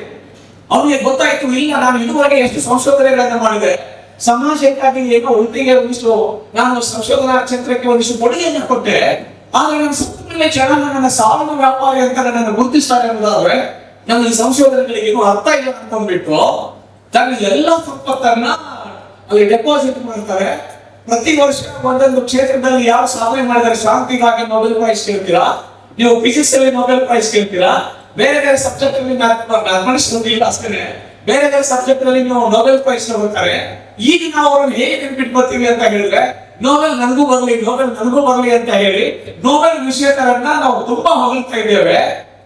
ಹಾಗಿದ್ರೆ ಆ ವ್ಯಕ್ತಿ ಏನ್ ಮಾಡಿದಾರೆ ಅಂದ್ರೆ, ನಾನು ಇದುವರೆಗೆ ಗಳಿಸಿರುವಂತದ್ದಿದೆಯಲ್ಲ ಇದು ಸಮಾಜಕ್ಕೆ ಒಂದಿಷ್ಟು ಕಂಟಕ ಆಗಿದೆ, ಸಮಾಜ ನನ್ನನ್ನು ಹೀಗೆ ಗುರುತಿಸಬಾರ್ದು, ನಾನು ತುಂಬಾ ಒಳ್ಳೆ ರೀತಿಯಲ್ಲಿ ಗುರುತಿಸಬೇಕು ಅಂತ ಹೇಳಿ ತನ್ನ ಇಡೀ ಸಂಪತ್ತನ್ನೆಲ್ಲ ಡೆಪಾಸಿಟ್ ಮಾಡಿ ಅದರಲ್ಲಿ ಬಡ್ಡಿಯೊಳಗೆ ಬರುವಂತಹ ಹಣವನ್ನ ಸುಮಾರು 7 ಕೋಟಿ ರೂಪಾಯಿ ಒಬ್ಬ ನೊಬೆಲ್ ಲಾರೆಟ್ಗೆ ಸಿಗ್ತದೆ. 7 crore ಪ್ಲಸ್ ಮನಿ ಸಿಗ್ತದೆ ಒಬ್ಬ ನೊಬೆಲ್ ಲಾರೆಟ್ಗೆ.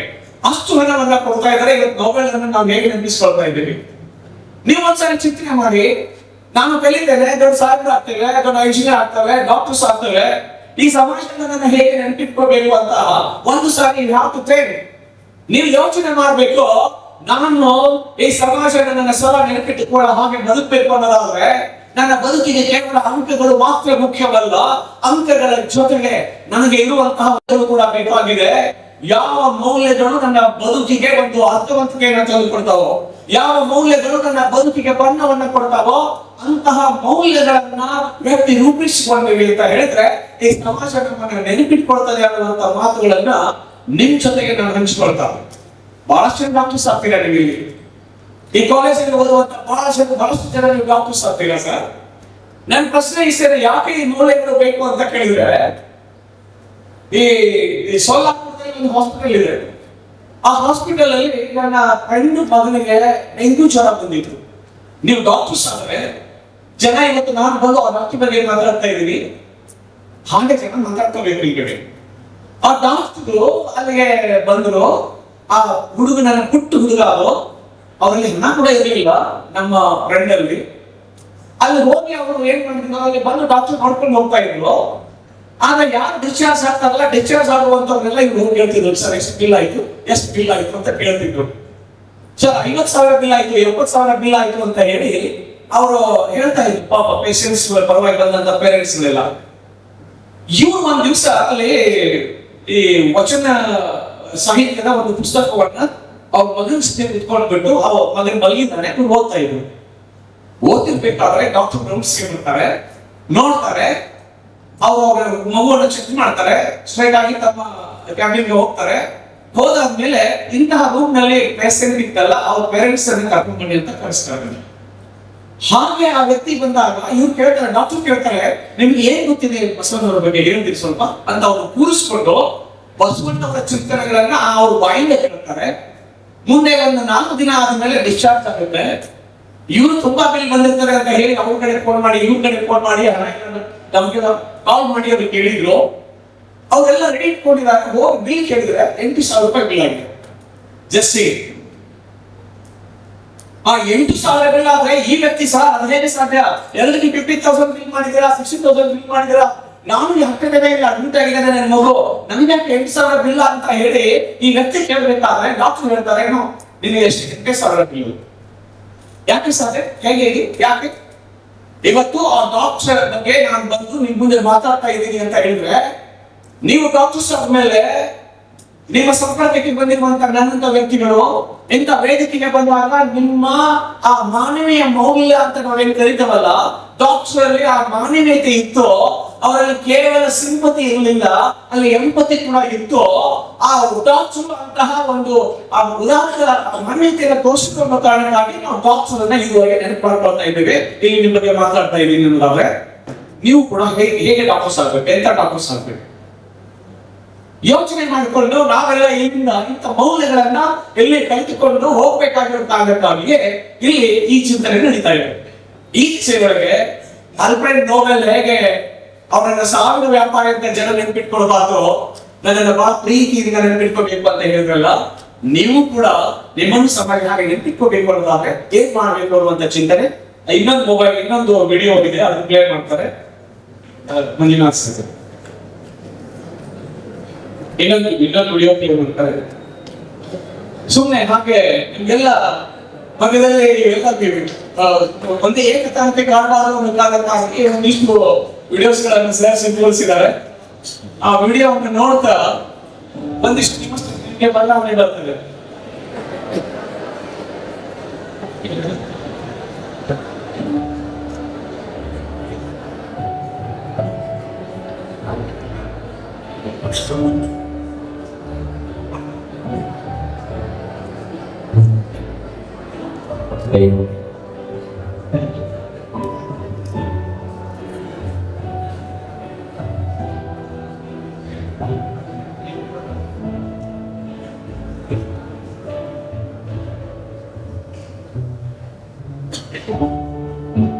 เขาจะได้ถ้าเขาทำแบบนี้ทุกวัน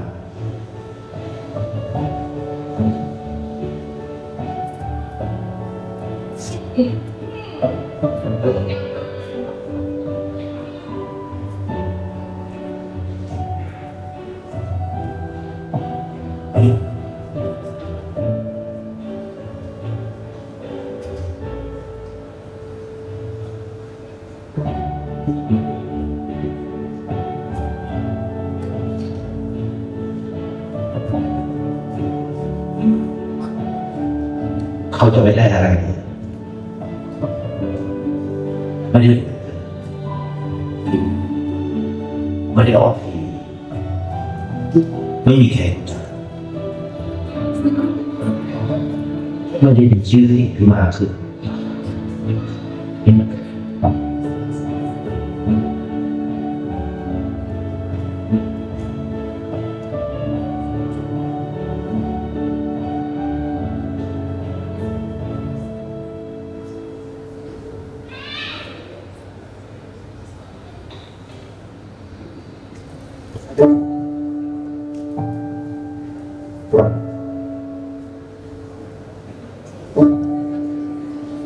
เพราะสิ่งที่เราคืออะไรแค่ความรู้สึก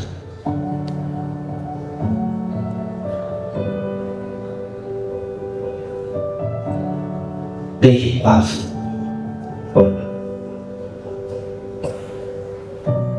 ได้เข้าใจ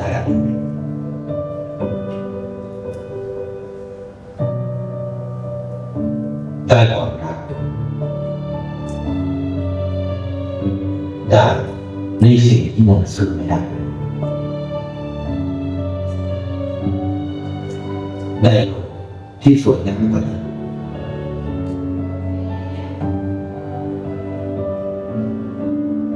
ในชีวิตคนอะไรคือสิ่งที่คนต้องการมากที่สุดไทยประเทศดี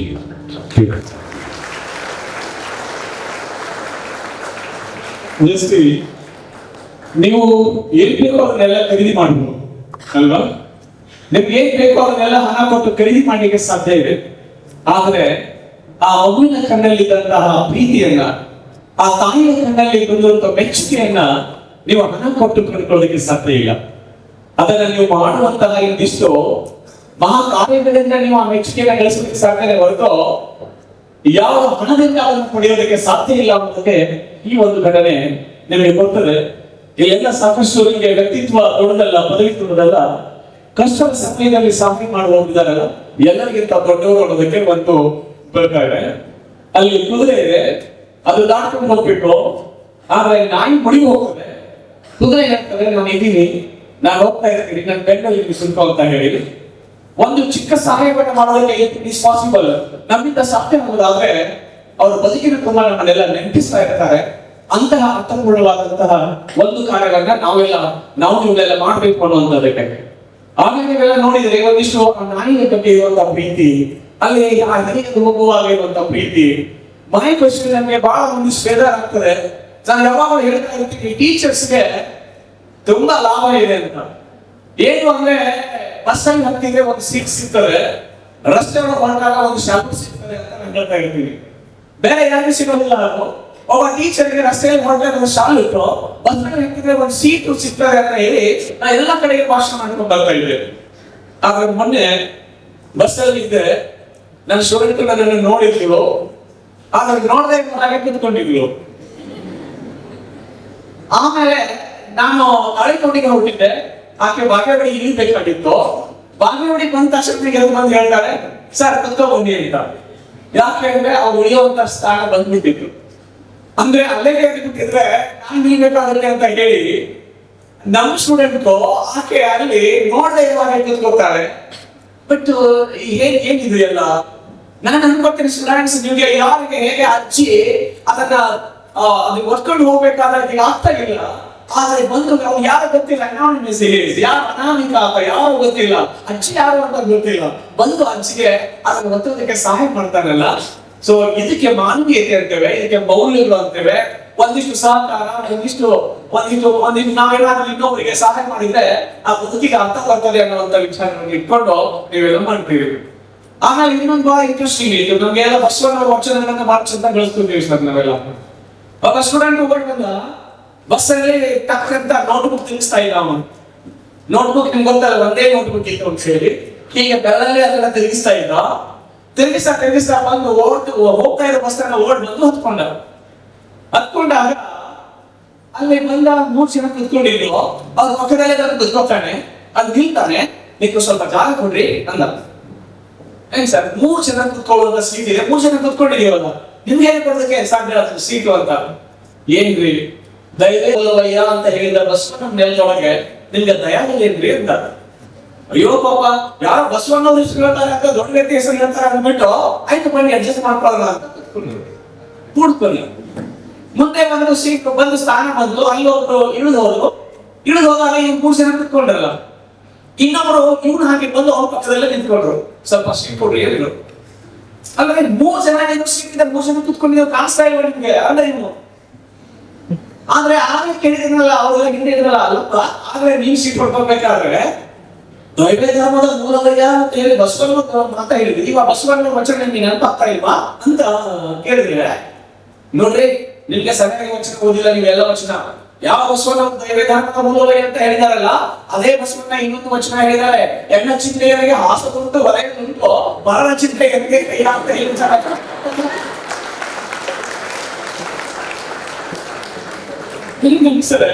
ಏನು ಆಶ್ಚರ್ಯ ಇದು ಅಂತ, ಎಷ್ಟು ಬದಲಾವಣೆ ಇದು, ಎಲ್ಲಿ ಮೌಲ್ಯಗಳು ಎಲ್ಲಿ ಕುಸಿತಾ ಇದ್ದಾವೆ. ಈ ಮೌಲ್ಯಗಳನ್ನ ಹೇಗೆ ಬಿತ್ತು ಅಂತ ಕೆಲಸ ಶರಣರ ವಚನಗಳನ್ನ ಕೂಡ ತಮ್ಮ ಬದುಕಿಗೆ ಅನುಕೂಲ ಮಾಡುವ ಹಾಗೆ ಮಾಡ್ತಾ ಇದ್ದಾರೆ. ಸುಮ್ಮನೆ ಹೀಗೆ ನಿಮ್ಮ ತಮಾಸೆಗೆ. ಮತ್ತೊಂದು ಸಂದರ್ಭ ಇತ್ತು, ಒಬ್ಬ ವ್ಯಕ್ತಿ ಬಿಜಾಪುರದಿಂದ ಅಲ್ಲೊಬ್ಬ ಕೇಸ್ ಮಾಡ್ಕೊಂಡಿದ್ರು. ಅವ್ರ ಟೇಬಲ್ ಹಿಂದೆ ಒಂದು ವಚನ ಸಾಲಿತ್ತು. ಏನ್ ಸಾಲು ಅಂದ್ರೆ, ಕೆಳಕ್ಕೆ ನೀರಿದ್ರೆ ಮೇಲೆ ಪಲ್ಲವಿಸಿತ್ತು ನೋಡ ಅಂತ ವಚನದ ಸಾಲು. ಕೆಳಕ್ಕೆ ನೀರಿದ್ರೆ ಮೇಲೆ ಪಲ್ಲವಿಸಿತ್ತು ನೋಡ. ಬಿಜಾಪುರದಿಂದ ಹೋಗಿದ್ದಾನೆ, ಬಸವಣ್ಣವ್ರ ನೆಲದಿಂದ ಹೋಗಿದ್ದಾನೆ. ಅವ್ನಿಗೆ ಆಶ್ಚರ್ಯ ಆಗ್ಬಿಡ್ತು, ವಿಧಾನಸೌಧ ಅದೇನು ಹೇಳ್ತಾರೆ ಅಂತವ್ರು ಇಂಥವ್ರು ಇರ್ತಾರೆ ಅಂತ, ಇಲ್ಲಿ ಬಸವಣ್ಣ ವಚನಗಳನ್ನು ಓದುವಂತ ವ್ಯಕ್ತಿಗಳಿದ್ದಾರೆ ಅಂತ ಹೇಳ್ಬಿಟ್ಟು ಆಶ್ಚರ್ಯ ಆಗಿ, ಅಲ್ಲ ಸರ್ ನೀವು ಎಷ್ಟು ಒಳ್ಳೆಯವ್ರಿ, ಎಂತ ವಚನದವನ್ನ ಮಾಡ್ಕೊಂಡಿರಲ್ಲ ನೀವು ಅಂತ ಹೋಗಿ ಕೇಳ್ತಾನೆ. ವಚನ ಎಲ್ಲಿದೆ ಅವನು, ಅದೇ ನೀವು ಹಿಂದೆ ಬರೆದಿದ್ದೀರಲ್ಲ ಅದು ವಚನ ಹೇಳೋದು. ನನಗೆ ವಚನ ಅಂತ ಗೊತ್ತಿರ್ಲಿಲ್ಲ. ನನ್ನ ಕಡೆಗೆ ಯಾವ್ದಾದ್ರು ಕೆಲಸಕ್ಕೆ ಬಂದವರಿಗೆ ಕೆಳಗೆ ನಾವು ಟೇಬಲ್ ಕೆಳಗೆ ಹಣ ಕೊಟ್ರೆ ಮೇಲೆ ಕೆಲಸ ಆಗ್ತದೆ ಅಂತ ಹೇಳೋದಕ್ಕೆ, ಡೈರೆಕ್ಟ್ ಆಗಿ ಹೇಳೋದಕ್ಕೆ ನನಗೆ ಕಷ್ಟ ಆಗಿತ್ತು. ಈ ತಳಕ್ಕೆ ನೀರಿದ್ರೆ ಮೇಲೆ ಪಲ್ಲವಿಸಿದ್ದು ನೋಡ ಅಂತಿದೆ ಅಲ್ಲ, ಅದಕ್ಕೆ ಅದನ್ನ ಬರ್ಕೊಂಡಿದ್ದೀನಿ ಇಂಡೈರೆಕ್ಟ್ ಆಗಿ ಹೇಳೋದಕ್ಕೆ ಅಂತ. ಅಂದ್ರೆ ಬಸವಣ್ಣವರ ವಚನಗಳನ್ನು ಕೂಡ ತಮ್ಮ ಅನುಕೂಲಕ್ಕೆ ಹೇಗೆ ಬಳಸ್ಕೊಳ್ತಾರೆ ಅಂತ ಹೇಳಿದ್ರೆ, ಅದು ವಚನ ಇದೆ, ಎಂತ ಅದ್ಭುತವಾದ ವಚನ ಇದೆ ಅಂತ ಹೇಳಿದ್ರೆ, ಮರಕ್ಕೆ ಬಾಯಿ ಬೇರೆಂದು ತಳಕ್ಕೆ ನೀರೆರೆದರೆ ಮೇಲೆ ಪಲ್ಲವಿಸಿತ್ತು ನೋಡ. ಮರಕ್ಕೆ ಬಾಯಿ ಬೇರೆಂದು ತಳಕ್ಕೆ ನೀರೆರೆದರೆ ಮೇಲೆ ಪಲ್ಲವಿಸಿತ್ತು ನೋಡ. ಲಿಂಗದ ಬಾಯಿ ಜಂಗಮವೆಂದು ಪಡಿಫಲಾರ್ಥವನ್ನು ನೀಡಿದರೆ ಸಕಲಾರ್ಥವನ್ನು ನೀವು ಕೂಡ ಸಂಗಮ ದೇವ ಅಂತ ವಚನ ಇದೆ. ಉಳಿದೆಲ್ಲ ಬಿಟ್ಟಿದ್ದಾನೆ ಅವನು ಏನ್ ತಗೊಂಡಿದ್ದಾನೆ, ಕೆಳಕ್ಕೆ ನೀರೆರೆದರೆ ಮೇಲೆ ಪಲ್ಲವಿಸಿತ್ತು ನೋಡ. ಅಂದ್ರೆ ಮರಕ್ಕೆ ಬಾಯಿ ಯಾವುದು, ಬೇರುಗಳು. ಬೇರೆ ನೀರು ಹಾಕಿದ್ರೆ ಹೂ ಹಣ್ಣುಗಳ ಮೇಲೆ ಆಗ್ತಾವಲ್ಲ, ಹಾಗೆ ನೀವು ಇಲ್ಲಿ ಕೊಟ್ರೆ ಅದ ಅಲ್ಲೇ ಮೇಲೆ ಕೆಲಸ ಆಗುತ್ತೆ ಅಂತ ಹೇಳೋದಕ್ಕೆ ಊಟ ನಾನು ಅನ್ಕೊಳ್ತೇನೆ. ಶರಣರ ವಚನಗಳನ್ನು ಕೂಡ ತಮ್ಮ ಬದುಕಿನ ಅನುಕೂಲತೆಗೆ ಹೇಗೆ ಬದಲಾಯಿಸಿಕೊಳ್ತಾ ಇದ್ದಾರೆ ಜನ ಅಂತ ನೋಡಿದಾಗ ಮೌಲ್ಯಗಳು ಎಲ್ಲಿ ಕುಸಿತಾ ಇದ್ದಾವೆ. ಯಾವ ನೆಲಗಳಿಗೆ ಇವತ್ತು ನಾವು ಮೌಲ್ಯಗಳ ಬಗ್ಗೆ ಮಾತಾಡ್ತಾ ಇದ್ದೇವೆ. ಇಲ್ಲಿ ನಿಮ್ಗೆ ಇನ್ನೊಂದು ನೆಕ್ಸ್ಟ್ ನಿಮ್ಗೆ ಇಲ್ಲೊಂದು ನೀವೆಲ್ಲ ನೋಡಿದ್ದೀರಿಲ್ಲ, ಮತ್ತೆ ಮತ್ತೆ ಅದನ್ನ ಹೇಳುವಂತದ್ದು ಇಲ್ಲ. ಇದಕ್ಕೆ ಒಳ್ಳೆ ಉದಾಹರಣೆ ಬೇಕಾ ಅಂತ ಅವ್ರು ಕೇಳ್ತಾರೆ. Real sadness in losing Puneeth Rajkumar, a true hero who supported 45 preschools, 26 orphanages and 16 old age homes ಅಂತ. ಯಾರು ಬಹಳ ಜನ ಹೀರೋಗಳು ಬಂದಿದ್ದಾರೆ, ಅವರು ರೀಲ್ ಹೀರೋಗಳಾಗಿ ಬಂದಿದ್ದಾರೆ. ಆದ್ರೆ ರೀಲ್ ಹೀರೋ ಆಗಿ ಬಂದು ಬದುಕಿನಲ್ಲಿ ರಿಯಲ್ ಹೀರೋ ಆಗಿರುವಂತ ಕೆಲವೇ ಇದ್ದಾರೆ. ಅದರೊಳಗೆ ಪುನೀತ್ ರಾಜ್ಕುಮಾರ್ ಬರ್ತಾರೆ. ನೀವು ನೋಡ್ತಾ ಇದ್ದೀರಿ, ನೀವೆಲ್ಲ 19,000 acres in the education of 1,000 students. He even pledged his eyes before his passing. He may be gone, but his legacy lives on. Hope Shanti ಅಂತ ಬಂದಿದ್ದಾರೆ. ಅಂದ್ರೆ ಏನಾಗಿದೆ ಅಂದ್ರೆ ಅವ್ರು ಹೋಗಿದ್ದಾರೆ, ಆದ್ರೆ ಅವ್ರು ಬಿಟ್ಟು ಹೋಗಿರುವಂತ ಒಂದು ಅದ್ಭುತವಾದ ಪರಂಪರೆ ಇದೆಯಲ್ಲ, ಅದು ಜೀವಂತವಾಗಿದೆ. ಒಬ್ಬ ರಿಯಲ್ ಹೀರೋ ಕೂಡ ಆಗಬಲ್ಲದು ಅನ್ನೋದಕ್ಕೆ ಅದಕ್ಕೆ ಪುನೀತ್ ರಾಜ್ಕುಮಾರ್ ಸಾಕ್ಷಿಯಾಗಿ ನಿಲ್ತಾರೆ. ಅದಕ್ಕೆ ಮನುಷ್ಯ ದೇವರಾಗಿ ಯೋಗ ಒಮ್ಮೆ ಬರ್ತವೆ, ಆದ್ರೆ ಯೋಗ್ಯತೆ ಮಾತ್ರ ಕೊನೆಯವರೆಗೆ ಉಳಿತದೆ ಅನ್ನುವಂತ ಚಿಂತನೆ ಇಟ್ಕೊಂಡಾಗ ನಾವು ಯಾಕೆ ಹೀಗೆ ಬದುಕಿನೊಳಗೆ ರಿಯಲ್ ಹೀರೋಗಳಾಗೋದಕ್ಕೆ ಯಾಕೆ ಚಿಂತನೆಗಳು ನಮಗೆ ಬರಬಾರದು ಅನ್ನುವಂತ ಚಿಂತನೆಗಳನ್ನ ನಿಮ್ ಜೊತೆಗೆ ಹಂಚ್ಕೊಳ್ತಾ ನಾನು ಮಾತಾಡ್ತಾ ಇದ್ದೆ. ನಿಮ್ಗೆ ಎಂತ ಅದ್ಭುತವಾದಂತ ವ್ಯಕ್ತಿಗಳಿದ್ದಾರೆ ಸಮಾಜದೊಳಗೆ. ನಿಮ್ಗೆ ನಾವೆಲ್ಲ ಏನ್ ಅನ್ಕೊಂಡ್ಬಿಟ್ಟಿದ್ದೇವೆ, ಸರ್ ಇಟ್ಸ್ ಆಲ್ ನಾನ್ಸೆನ್ಸ್, ನಾವೆಲ್ಲ ಅವ್ರಿಗೆ ಸಹಾಯ ಮಾಡೋದಿಲ್ಲ, ಇವ್ರಿಗೆ ಸಹಾಯ ಮಾಡೋದು, ನಮ್ಮ ಬದುಕು ನಮಗಿದೆ, ಸಾಕಷ್ಟು ಮಕ್ಳಿದ್ದಾರೆ, ಎಲ್ಲ ಇದ್ದಾರೆ, ನಮ್ಗೆ ಹೀಗೆ ಕೊಡ್ತಾ ಹೋಗ್ಬಿಟ್ರೆ ವಿಕಾರಿಯಾಗಿ ಬಿಡ್ತೀವಿ ಸರ್, ಅದು ಕೊಡಕ್ ಸಾಧ್ಯ ಇಲ್ಲ, ಇದನ್ನೆಲ್ಲ ಮಾಡಕ್ ಆಗಲ್ಲ, ಇದು ವಾಸ್ತವಿಕತೆ ಅಲ್ಲ ಇದು ಅಂತ ಹೇಳಿ ಬಹಳ ಜನ ತುಂಬಾ ಚೆನ್ನಾಗಿ ಮಾತಾಡ್ತಾರೆ. ನಿಮ್ಗೆ ನೆನಪಿರ್ಲಿ ಸ್ಟೂಡೆಂಟ್ಸ್, ಒಬ್ಬ ವ್ಯಕ್ತಿ ಬರ್ತಾರೆ, ರಜನಿಕಾಂತ್ ಹೆಸರು ಕೇಳಿದ್ರೆ ನೀವು, ರಜನಿಕಾಂತ್ ತಮಿಳುನಾಡಿನಲ್ಲಿ ಒಬ್ಬ ವ್ಯಕ್ತಿಯನ್ನ ಅಡಾಪ್ಟ್ ಮಾಡಿರ್ತಾನೆ. ದತ್ತು ತಗೋತಾರೆ, ಏನಂತ ನನ್ನ ತಂದೆ ದತ್ತಪ್ಪ ತಂದೆ ಅಂತ ಹೇಳಿ ರಜನಿಕಾಂತ್ ಅವರು ಒಬ್ಬ ವ್ಯಕ್ತಿಯನ್ನ ಅಡಾಪ್ಟ್ ಮಾಡ್ಕೊತಾರೆ. ನಿಮಗೆ ಆಶ್ಚರ್ಯ, ಈ ಸಮಾಜದೊಳಗೆ ಎಂತಿಂತ ವ್ಯಕ್ತಿಗಳಿದ್ದಾರೆ. ನಾವು ಯಾವಾಗಲೂ ನಿಮಗೆ ಎಂತ ವ್ಯಕ್ತಿಗಳನ್ನ ತಂದು ತೋರಿಸ್ತಾ ಇದ್ದೇವೆ ಅಂದ್ರೆ, ಜೈಲು ಹೋಗಿರುವಂತ ವ್ಯಕ್ತಿ ಜೈಲಿನಿಂದ ಬರುವಾಗ ಹೂಹಾರಗಳನ್ನು ಹಾಕೊಂಡು ಪಟಾಕಿ ಸಿಡಿಸಿ ವೈಭವದಿಂದ ಅವರನ್ನ ಕರ್ಕೊಂಡು ಬರುವಾಗ ನೀವು ಅನ್ಕೋತೀರಾ, ನಾವು ಹೀಗೆ ಬದುಕಿದ್ರೆ ಬದುಕಿಗೆ ಅರ್ಥ ಇಲ್ಲ, ನಾವು ಹೀಗೆ ಇನ್ನೊಬ್ಬರು ಹೊಟ್ಟೆ ಹೊಡೆದು ಬದುಕಬೇಕು, ಇನ್ನೊಬ್ಬರಿಗೆ ತೊಂದರೆ ಮಾಡಿ ಬದುಕಬೇಕು, ಆಗ ಮಾತ್ರ ನನಗೆ ಜೈಕಾರ ಬರ್ತಾರೆ. ಜೈಲಲ್ಲಿ ಇದ್ರು ಕೂಡ ಯಾರು ಬೇಸರ ಮಾಡ್ಕೊಳ್ಳಲ್ಲ. ಜೈಲಿನಿಂದ ಹೊರಗೆ ಬರುವಾಗ ಎಲ್ಲ ಇನ್ಸ್ಟ್ರೂಮೆಂಟ್ಸ್ ತಗೊಂಡು ಬಾಜಾ ಪ್ರಜಾತಿಗಳ ತಗೊಂಡ್ಬಿಟ್ಟು ಸನ್ಮಾನ ಮಾಡ್ತಾರೆ ಅಂತ ಅವ್ರು ನೋಡಿದಾಗ ನಿಮ್ಗೆ ಅನಿಸ್ತದೆ, ನೋ ನಮ್ ಲೈಫ್ ಹೀಗಲ್ಲ, ನಾವು ಹೀಗೆ ಇರ್ಬೇಕು ಅಂತ ಒಂದ್ಸಾರಿ ಇಂಥ ಮಾಡೆಲ್ಸ್ ನಿಮ್ ಮುಂದೆ ಇಡ್ತಾ ಇದ್ದೀವಿ. ನಿಮ್ಗೆ ನೆನಪಿರ್ಲಿ, ಆ ವ್ಯಕ್ತಿ ಇದ್ರು, ಅಲ್ಲೊಂದು ಡಿಗ್ರಿ ಕಾಲೇಜ್ ಇತ್ತು, ಆ ಡಿಗ್ರಿ ಕಾಲೇಜ್ ಅಲ್ಲಿ ಅವರು ಒಬ್ಬ ಲೈಬ್ರರಿಯನ್ ಆಗಿ ಕೆಲಸ ಮಾಡ್ತಾ ಇದ್ರು. ಅವ್ರ ಹೆಸರು ಕಲ್ಯಾಣ ಸುಂದರಂ ಅಂತ ಅವ್ರ ಹೆಸರು. ನಿಮ್ಗೆ ನೆನಪಿರ್ಲಿ, ಚೀನಾ ಜೊತೆಗೆ ಯುದ್ಧ ಆಗುತ್ತೆ. ಚೀನಾ ಜೊತೆಗೆ ಯುದ್ಧ ಆದಾಗ ಸ್ಟೂಡೆಂಟ್ ಇರ್ತಾರೆ, ಅವ್ರ ಕೈಯಲ್ಲಿ 8 ತೊಲ ಗೋಲ್ಡ್ ಇರ್ತದೆ. ಆ ಯುದ್ಧಕ್ಕೆ ಪರಿಹಾರಕ್ಕೆ ನೀವೆಲ್ಲ ಸಹಾಯ ಮಾಡಿ ಅಂತ ಒಂದು ಕರೆ ಬರ್ತದೆ ದೇಶಕ್ಕೆ. ಒಬ್ಬ ಸ್ಟೂಡೆಂಟ್ ಆಗಿರುವಂತಹ ಕಲ್ಯಾಣ ಸುಂದರ್ ಅವರ ಕೈಯಲ್ಲಿರುವಂತಹ 8 ತೊಲೆ ಗೋಲ್ಡ್ ಅನ್ನ ಪ್ರೈಮ್ ಮಿನಿಸ್ಟರ್ಗೆ ಪರಿಹಾರ ನಿಧಿಗೆ ಅದನ್ನ ಕಳಿಸ್ಕೊಡ್ತಾರೆ. ಅದು ಒಂದೇ. ಆಮೇಲೆ ಅವ್ರಿಗೆ ಪೇಮೆಂಟ್ ಬರ್ತಾ ಇತ್ತಲ್ಲ, ಹೋಲ್ ಪೇಮೆಂಟ್ ಅನ್ನ ಅವ್ರು ಎಲ್ಲ ಬಡ ಮಕ್ಕಳಿದ್ದಾರೆ, ಯಾರು ಅಲ್ಲಿ ಸ್ಲಮ್ಸ್ ಅಲ್ಲಿ ಇದ್ದಾರೆ, ಅವರಿಗೆ ಹೋಗಿ ಇಡೀ ತಮ್ಮ ಪೇಮೆಂಟ್ ಅನ್ನೆಲ್ಲ ಅವ್ರಿಗೆ ಕೊಡ್ತಾ ಇದ್ದೀವಿ. ಹಾಗಾಗಿ ಅವ್ರು ಏನ್ ಮಾಡ್ತಾ ಇದ್ರು ಬದುಕಿಗೆ ಅಂತ ಹೇಳಿದ್ರೆ, ಎಲ್ಲಾ ಪೇಮೆಂಟ್ ಅನ್ನ ಬಡವರಿಗೆ ಅನಾಥ ಮಕ್ಕಳಿಗೆ ಹಂಚಿಲ್ಲ ಅಂದೇಳಿ ಸಾಯಂಕಾಲ ಇವರು ಒಂದು ಹೋಟೆಲ್ ಅಲ್ಲಿ ಸಪ್ಲೈಯರ್ ಆಗಿ ಕೆಲಸ ಮಾಡ್ತಾ ಇದ್ರು. ಒಬ್ಬ ಡಿಗ್ರಿ ಕಾಲೇಜಿನ ಲೈಬ್ರರಿಯನ್ ಹಾಗೆ ಸಪ್ಲೈ ಮಾಡ್ತಿರ್ಬೇಕಾದ್ರೆ ಅವ್ರು ಅಲ್ಲಿ ಬರುವಂತ ಹಣದಿಂದ ತಮ್ಮ ಬದುಕಿನ ಲೈವ್ಲಿಹುಡ್ ಅನ್ನ ಗಳಿಸ್ಕೊಡ್ತಾ ಇದ್ರು, ಇಡೀ ಪೇಮೆಂಟ್ ಅನ್ನೆಲ್ಲ ಕೊಡ್ತಾ ಇದ್ರು. ಅವ್ರು ಸೇವೆ ನೋಡಿದ ಮೇಲೆ ಅಮೆರಿಕದ ಒಂದು ಸಂಸ್ಥೆ ಅವರಿಗೆ 30 ಕೋಟಿ ರೂಪಾಯಿಗಳನ್ನ ಕೊಟ್ಟು the man of the millennium ಅಂತ ಹೇಳಿ ಅವರಿಗೆ ಪ್ರಶಸ್ತಿ ಕೊಡ್ತದೆ. ಅವ್ರಿಗೆ 30 ಕೋಟಿ ಹಣ ಕೊಡ್ತಾರೆ. ಏನ್ ಮಾಡ್ಬೇಕು? ಯಾವಾಗ 30 ಕೋಟಿ ಹಣ ಸಿಗ್ತಾರೆ, ಆ ಎಲ್ಲ 30 ಕೋಟಿ ಹಣವನ್ನ ತಗೊಂಡು ಹೋಗಿ ಅದೇ ಅಲ್ಲಿ ಏನು ಆರ್ಟಿಸ್ಟ್ ಮಕ್ಕಳಿಗೆ ಒಂದೇನು ಫಂಡ್ ಇತ್ತಲ್ಲ, ಆ ಫಂಡ್ಗೆ ಹೋಗಿ ಅದನ್ನ ಜಮಾ ಮಾಡ್ತಾರೆ. ಇವ್ರು ಮತ್ತೆ ಒಂದು ಹೋಟೆಲ್ ಅಲ್ಲಿ ಹೋಗಿ ಸರ್ವೆಂಟ್ ಆಗಿ ಮಾನ್ಯಾಗಿ ಕೆಲಸ ಮಾಡ್ತಾರೆ. ಬರೋ ಪೇಮೆಂಟ್ ನಿಂದ ಬದುಕನ್ನ ಕಟ್ಕೊಳ್ತಾರೆ. ಇದು ಕಲ್ಯಾಣ ಸುಂದರ. ಯೋಚನೆ ಮಾಡಿ, ಬದುಕಿನೊಳಗೆ ಎಂತಿಂತ ವ್ಯಕ್ತಿಗಳಿದ್ದಾರೆ. ನಮ್ಮ ಕೈ ಮುಂದೆ ನಾವು ಎಂತ ಆದರ್ಶ ವ್ಯಕ್ತಿಗಳನ್ನ ನಾವು ತಂದ್ಕೋಬೇಕಾಗಿದೆ.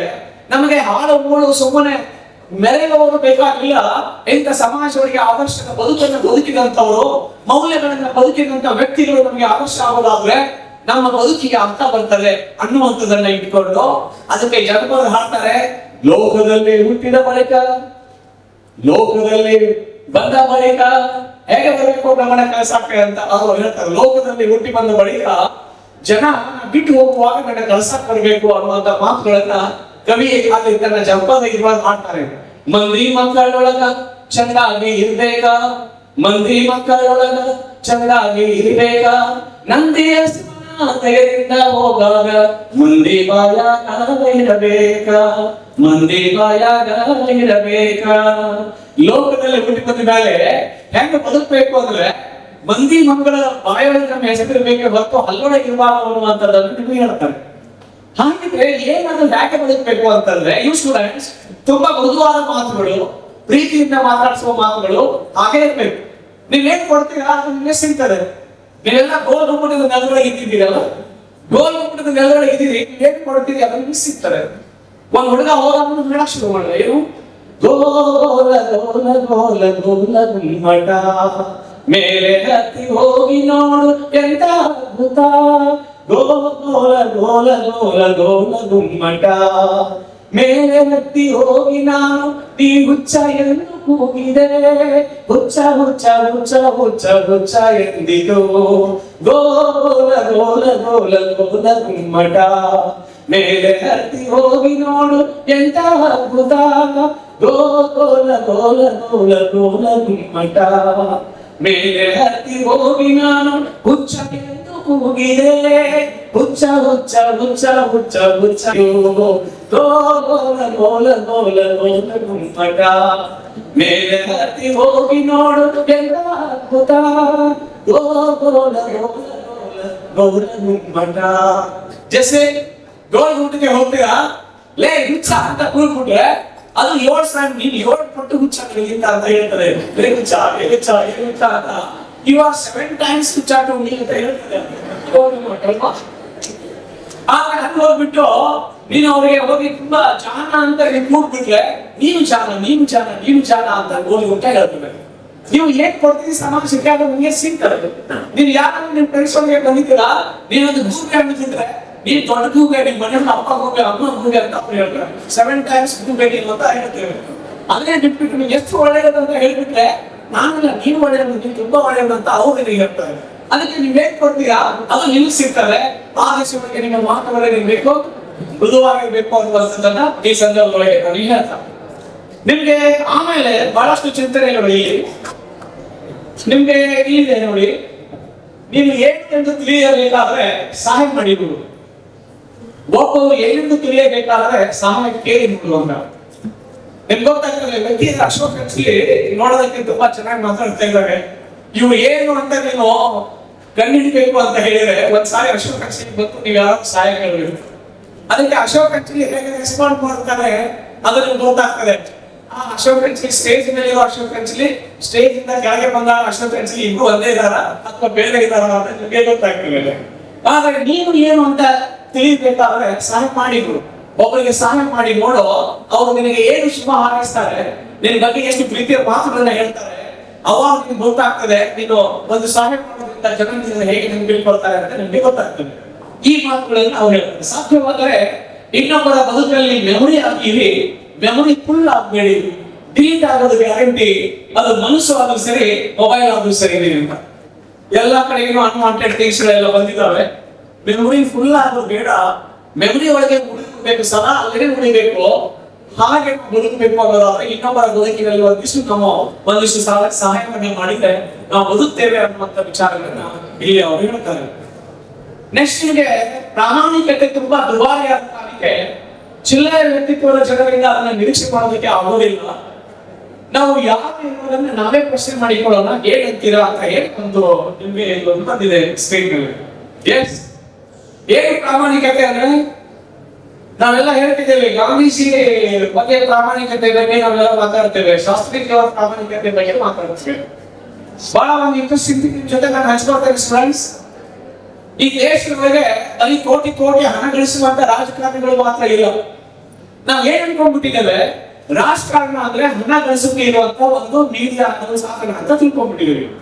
ಆಮೇಲೆ ಒಬ್ಬ ಎಮ್.ಎಲ್.ಎ ಆಗ್ಬಿಟ್ರೆ, ಒಬ್ಬ ಗ್ರಾಮ ಪಂಚಾಯತಿ ಮೆಂಬರ್ ಆದ್ರೆ, ಒಬ್ಬ ಜೆಪಿ ಮೆಂಬರ್ ಆಗ್ಬಿಟ್ರೆ ಅವ್ರು 7 ತಲೆಮಾರು ಕುತ್ಕೊಂಡು ತಿನ್ಬೇಕು ಸರ್, ಅಷ್ಟು ಹಣ ಗಳಿಸ್ತಾರೆ ಅಂತ ನಾವು ಅನ್ಕೊಂಡ್ಬಿಟ್ಟಿದ್ದೇವೆ. ಈ ದೇಶದೊಳಗೆ ಬರೀ ಅಂತ ಜನರೇ ನಾಯಕರ ತುಂಬಿದ್ರೆ ಈ ದೇಶ ಇವತ್ತು ಜಗತ್ತಿಗೆ ಗುರು ಆಗುವ ಕಡೆಗೆ ಹೋಗ್ತಾ ಇರ್ಲಿಲ್ಲ. ಈ ದೇಶದೊಳಗೆ ಎಂತಿಂತ ಮಹಾನ್ ವ್ಯಕ್ತಿಗಳಿದ್ದಾರೆ ಅಂತ ಹೇಳಿದ್ರೆ ನೀವು ನೆನಪಿಟ್ಕೋಬೇಕು, ಈ ದೇಶಕ್ಕೆ ಈ ರಾಜ್ಯದೊಳಗೆ ಒಬ್ಬ ಮುಖ್ಯಮಂತ್ರಿ ಇದೆ, ನೆನಪಿರ್ಲಿ. ಅವ್ರ ಹೆಸರು ಎಸ್ ಇರ್ಲಿಂಗಪ್ಪ ಅಂತ. ಅವರು ಚೀಫ್ ಮಿನಿಸ್ಟರ್ ಆದ್ಮೇಲೆ ಏನು ಅವರು ಅವಧಿ ಮುಗಿತದಲ್ಲ, ಅವಧಿ ಮುಗಿದಾದ್ರೆ ಒಂದು ಬಾಡಿಗೆ ಮನೆಯಲ್ಲಿ ಅವ್ರು ಇದ್ರು. ಒಂದ್ ದಿವಸ ಅವ್ರ ಮನೆಯಲ್ಲಿ ಇರ್ಬೇಕಾದ್ರೆ ಬಿದ್ದು ಕಾಲು ಮುರ್ಕೊತಾರೆ. ಜಸ್ಸಿ ಎತ್ತಿತ್ತವರಿದ್ದಾರೆ, ಕೇವಲ ಹೊಟ್ಟೆ ತುಂಬಿಕೊಳ್ಳುವ ತಮ್ಮ ಕುಟುಂಬಕ್ಕೆ 7 ತಲೆಮಾರಿನ ಆಸ್ತಿ ಗಳಿಸುವಂತ ವ್ಯಕ್ತಿಗಳು ಮಾತ್ರ ರಾಜಕಾರಣದಲ್ಲಿ ಇಲ್ಲ. ನಿಜಲಿಂಗಪ್ಪನ ಕಾಲು ಮುರ್ಕೊತಾರೆ. ಇದು ಸುದ್ದಿ ಯಾರಿಗೆ ಗೊತ್ತಾಗುತ್ತೆ ಅಂದ್ರೆ ಅವತ್ತು ಚೀಫ್ ಮಿನಿಸ್ಟರ್ ಇದ್ದಂತ ರಾಮಕೃಷ್ಣ ಹೆಗಡೆ ಅವರಿಗೆ ಗೊತ್ತಾಗ್ತದೆ, ನಿಜಲಿಂಗಪ್ಪನವ್ರು ಬಿದ್ದಿದ್ದಾರೆ, ಕಾಲು ಮುರಿದಿದೆ ಅಂತ. ಅವ್ರು ತಕ್ಷಣಕ್ಕೆ ಫೋನ್ ಮಾಡ್ತಾರೆ, ಇವ್ರು ಫೋನ್ ರಿಸೀವ್ ಮಾಡಲಿಲ್ಲ. ಅದು ರಿಂಗ್ ಆಗ್ತದೆ, ಅದು ರಿಸೀವ್ ಆಗ್ತಾ ಇಲ್ಲ. ಅವಾಗ ಅವ್ರು ಅಂತಾರೆ, ಇದು ಯಾರು ರಿಸೀವ್ ಮಾಡ್ತಾ ಇಲ್ಲ ಅಂತ ಹೇಳಿ, ಇವತ್ತು ಶಂಕರ್ ಬಿದ್ರಿ ಅಂತ ಹೆಸರು ಕೇಳಿದಿರಲ್ಲ, IPS ಅಧಿಕಾರಿ. ಅವ್ರ ಮಗಳು ವಿಜಯಲಕ್ಷ್ಮಿ ಬಿದ್ರಿ IAS ಅಧಿಕಾರಿ. ಅವ್ರ ಮಗಳ ಗಂಡ IPS ಅಧಿಕಾರಿ. ಅವ್ರ ಮಗ IPS ಅಧಿಕಾರಿ. ಅವ್ರ ಸೊಸೆ IAS ಅಧಿಕಾರಿ. Family IAS family. ಜಸ್ಸಿ ಅವ್ರು ಅವಾಗ ಪೊಲೀಸ್ ಆಫೀಸರ್ ಇರ್ತಾರಲ್ಲ, ಅವ್ರಿಗೆ ಫೋನ್ ಮಾಡ್ತಾರೆ, ಯಾರು ಹೇಳಿದವರು. ಹೀಗೆ ನೋಡಿ ಅಲ್ಲಿ ಡಿಸೆಂಬರ್ ಮನೆಯಲ್ಲಿ ಫೋನ್ ರಿಂಗ್ ಆಗ್ತಾ ಇದೆ, ಅದು ರಿಸೀವ್ ಆಗ್ತಾ ಇದೆ. ಆಯ್ತು ಅಂತ ಹೇಳಿಕೊಂಡು ಹೋಗ್ತಾರೆ. ಹೋಗಿ ಅಲ್ಲಿ ನೋಡಿದ್ರೆ ಫೋನ್ ಬಿಲ್ ಅನ್ನ ಕಟ್ಟಿಲ್ಲ ಅಂತ ಆಗ್ಬೇಕು. 64 ರೂಪಾಯಿ ಬಿಲ್ ಆಗಿತ್ತು. ಫೋನ್ ಬಿಲ್ ಕಟ್ಟಿರಲಿಲ್ಲ. ಟೆಲಿಕಾಂ ಡಿಪಾರ್ಟ್ಮೆಂಟ್ ಅವ್ರು ಬಂದು ಒಬ್ಬ ಮಾಜಿ ಮುಖ್ಯಮಂತ್ರಿಯ ಮನೆಗೆ ಟೆಲಿಫೋನ್ ಕೇಬಲ್ ಅನ್ನು ಕಟ್ ಮಾಡಿದ್ರು. ಜಸ್ಟ್ ಒಬ್ಬ ಮುಖ್ಯಮಂತ್ರಿ ಆಗಿದ್ದು ಈ ಕರ್ನಾಟಕದ ರಾಜ್ಯದೊಳಗೆ ಬಾಡಿಗೆ ಮನೆಯಲ್ಲಿ ಇದ್ದಾರೆ, ಫೋನ್ ಬಿಲ್ ಕಟ್ಟಕ್ಕೆ ಕೂಡ ಆಗ್ತಾ ಇಲ್ಲ ಅವರಿಗೆ. ಅಂತ ವ್ಯಕ್ತಿ ಚೀಫ್ ಮಿನಿಸ್ಟರ್ ಆಗಿದ್ರು ಅಂದ್ರೆ ಅವ್ರು ಎಷ್ಟು ಪ್ರಾಮಾಣಿಕ ಬದುಕಬೇಕು ಅನ್ನೋದನ್ನ ಒಂದು ಸಲ ನೆನಪಿಟ್ಕೊಳ್ಳಿ. ಕೇವಲ ಡೊಳ್ಳು ಹೊಟ್ಟೆ ತುಂಬಿಕೊಳ್ಳುವ ಕೋಟಿ ಕೋಟಿ ಹಣ ಗಳಿಸಿ ದೊಡ್ಡ ದೊಡ್ಡ ಉದ್ದಿಮೆಗಳನ್ನ ಕಟ್ಟಿ ಬಡ ಬಡ ಹೊಟ್ಟೆ ಮೇಲೆ ಬಡಿದು ಬದುಕುವ ಕೂತಿ ಜೀವಿಗಳು, ಪ್ಯಾರಾಸೈಟ್ಸ್ ಮಾತ್ರ ಈ ಸಮಾಜದೊಳಗೆ ಇಲ್ಲ. ಇಂಥ ಅದ್ಭುತವಾದ ವ್ಯಕ್ತಿಗಳು ಇದ್ದಾರೆ, ಅವ್ರು ನಮ್ಗೆ ಆದರ್ಶ ಮಾಡಬೇಕು ಅಂತ ನೀವು ನೆನಪಿಟ್ಕೋಬೇಕು. ಕೊನೆಗೆ ಆ ಶಂಕರ್ ಬಿದ್ರಿ 64 ರೂಪಾಯಿ ಬಿಲ್ ಅನ್ನ ಕಟ್ತಾರೆ. ಫೋನ್ ಸರಿ ಹೋಗುತ್ತೆ, ಹೆಗ್ಡೆ ಅವರಿಗೆ ಫೋನ್ ಮಾಡ್ತಾರೆ, ಈ ಮಾತಾಡ್ಬೋದು. ಆಗ ಅವ್ರು ಫೋನ್ ಮಾಡ್ತಾರೆ, ಅವರು ಚಿಕಿತ್ಸೆ ಮಾಡಿಸ್ಕೊಳ್ಳೋದಕ್ಕೆ ಅಬ್ರಾಡ್ ಹೋಗಿದ್ದಾರೆ, ಬೇರೆ ದೇಶಕ್ಕೆ ಹೋಗಿದ್ದಾರೆ. ನಿಜಲಿಂಗಪ್ಪನವರಿಗೆ ಇಲ್ಲ ಕಾಲು ಮುರಿದಿದೆ ಅಂತ ಗೊತ್ತಾಯ್ತು, ಅದಕ್ಕೆ ನಿಮ್ಮನ್ನ ಒಂದು ಒಳ್ಳೆ ಖಾಸಗಿ ಹಾಸ್ಪಿಟಲ್ಗೆ ನಾನು ಅಡ್ಮಿಟ್ ಮಾಡ್ತೇನೆ, ದಯವಿಟ್ಟು ತಾವು ಒಪ್ಪಬೇಕು ಅಂತ ಹೇಳಿ ಮುಖ್ಯಮಂತ್ರಿಗಳು ಇವ್ರಿಗೆ ಕೇಳಿದ್ರೆ ಇವ್ರು ಹೇಳ್ತಾರೆ, ಹೆಗ್ಡೆ ಅವರು ಫಾರಿನ್ ನಲ್ಲಿ ಚಿಕಿತ್ಸೆ ತಗೊಂಡು ಹೋಗಿದ್ದಾರೆ. ನಿಜಲಿಂಗಪ್ಪನವರು ಇಲ್ಲಿದ್ದಾರೆ, ಅವ್ರು ಹೇಳ್ತಾರೆ ಬೇಡ, ಖಾಸಗಿ ಆಸ್ಪತ್ರೆ ಬೇಡ, ನನಗೆ ಗೌರ್ಮೆಂಟ್ ಹಾಸ್ಪಿಟಲ್ಗೆ ನನ್ನ ಅಡ್ಮಿಟ್ ಮಾಡಿ ಅಂತ ನಿಜಲಿಂಗಪ್ಪನವ್ರು ಕೇಳ್ತಿರ್ತಾರೆ. ಸರಿ ಆಯ್ತು, ಟ್ರೀಟ್ಮೆಂಟ್ ತಗೋತಾರೆ, ಮನೆಗೆ ಬರ್ತಾರೆ. ನನ್ ಫೋನ್ ಕೇಬಲ್ ಕಟ್ ಆಗಿತ್ತಲ್ಲ, ಅದು ಯಾರು ಸರಿ ಮಾಡಿದ್ರು ಅಂತ ಕೇಳ್ತಾರೆ. ಇಂಥ ಪೊಲೀಸ್ ಆಫೀಸರ್ ಬಂದಿದ್ದು ಸರಿ ಮಾಡಿದ್ರು. ಇವ್ರು ಶಂಕರ್ ಗಂಧಿ ಅವ್ರನ್ನ ಕರೀತಾರೆ, ಯಾರು ನಿಜಲಿಂಗಪ್ಪ, ಅಲ್ಲ ನೀವು ಇದನ್ನ ಫೋನ್ ಕೆಟ್ಟಿತ್ತಲ್ಲ, ಏನ್ ಮಾಡಿದ್ರಿ? ಇಲ್ಲ ಸರ್, ಅದು ಬಿಲ್ ಕಟ್ಟಿದೆ, ಹೀಗೆ ಸರಿ ಹೋಯ್ತು ಅಂತ. ಸರಿ ಆಯ್ತು, ಮುಂದಿನ ತಿಂಗಳ 4ನೇ ತಾರೀಕಿಗೆ ನೀನು ಮನೆಗೆ ಬರ್ಬೇಕು ಅಂತ. ಯಾಕೆ ಜೆಸ್ಸಿ? ಮುಂದಿನ ತಿಂಗಳ 4ನೇ ತಾರೀಕಿಗೆ ಬರ್ಬೇಕು ಅಂತ ಹೇಳಿದ್ದಾರೆ. ಯಾಕೆ ಅಂದ್ರೆ ಕೊಡೋದಕ್ಕೆ 64 ರೂಪಾಯಿಗಳು ಅವರಲ್ಲಿ ಇಲ್ಲ. ಮುಂದಿನ ತಿಂಗಳ ಅಂದ್ರೆ ಅವ್ರಿಗೆ ಪೆನ್ಷನ್ ಬರ್ತದೆ, ಆ ಪೆನ್ಷನ್ ದುಡ್ಡಿನಲ್ಲಿ ಆ ದುಡ್ಡನ್ನು ಅವ್ರಿಗೆ ಕೊಡ್ಬೇಕು ಅಂತ ಹೇಳಿ ಮುಂದಿನ ತಿಂಗಳ 4ನೇ ತಾರೀಕಿಗೆ ಶಂಕರ್ ಬಿದ್ರಿ ಮನೆಗೆ ಹೋದ್ರೆ ಒಂದು ಕವರ್ ಅಲ್ಲಿ 64 ರೂಪಾಯಿಗಳನ್ನ ಇಟ್ಟು ಅವ್ರಿಗೆ ಕೊಡ್ತಾರೆ ಅಂತ ಹೇಳಿದ್ರೆ, ಪ್ರಾಮಾಣಿಕತೆ ಇವತ್ತು ಬಹಳ ಜನ ಮಂತ್ರಿಗಳಾಗಿ ಹೋಗಿದ್ದಾರೆ. ಅವರ ಹೆಸರನ್ನ ನಾನು ಇಲ್ಲಿ ಹೇಳೋದಿಲ್ಲ. ಬಹಳ ಜನ ದೊಡ್ಡವರಾಗಿ ಮೆರೆದಿದ್ದಾರೆ, ಅವ್ರ ಹೆಸರನ್ನ ಬಂದು ಸ್ಟೂಡೆಂಟ್ಸ್ ಮುಂದೆ ನಾನು ಐಕಾನ್ ಆಗಿ ತಂದು ಇಡೋದಿಲ್ಲ. ನಿಮ್ಮ ಮುಂದೆ ಆದರ್ಶ ವ್ಯಕ್ತಿಯಾಗಿ ನಿಮ್ಮ ಮುಂದೆ ತಂದು ನಾನು ನಿಲ್ಲಿಸೋದಿಲ್ಲ. ಯಾಕೆ ಅಂತ ಹೇಳಿದ್ರೆ, ಅವರು ಸ್ವಂತಕ್ಕಾಗಿ ಬದುಕಿದ್ರು, ಸಮಾಜಕ್ಕಾಗಿ ಬದುಕಲಿಲ್ಲ. ಸಮಾಜಕ್ಕಾಗಿ ಬದುಕಿ ಇಡೀ ಜೀವನವನ್ನು ಪ್ರಾಮಾಣಿಕತೆಯಿಂದ ಬದುಕಿ ಒಂದು ಬಾಡಿಗೆ ಮನೆಯಲ್ಲಿ ವಾಸವಾಗಿದ್ದುಕೊಂಡು ಯಾವುದೇ ಹಣ ಗಳಿಸದೆ ಹೋಗಿರುವಂತಹ ಒಬ್ಬ ಸಜ್ಜನ ರಾಜಕಾರಣಿ, ಪ್ರಾಮಾಣಿಕ ವ್ಯಕ್ತಿ ಈ ಕರ್ನಾಟಕ ರಾಜ್ಯದಲ್ಲಿ ಇದ್ರು ಅಂತ ಹೇಳ್ಬೇಕಾಗಿದೆ. ಅದಕ್ಕೆ ರಾಜಕಾರಣ ಅಂದ್ರೆ ಕೇವಲ ಕೆಟ್ಟವರ ಕೂಟವಲ್ಲ, ಇಂತಹ ಪ್ರಾಮಾಣಿಕರು ಕೂಡ ಇದ್ದಾರೆ ಅನ್ನೋದಕ್ಕೆ ಇವತ್ತು ಪ್ರಾಮಾಣಿಕತೆ.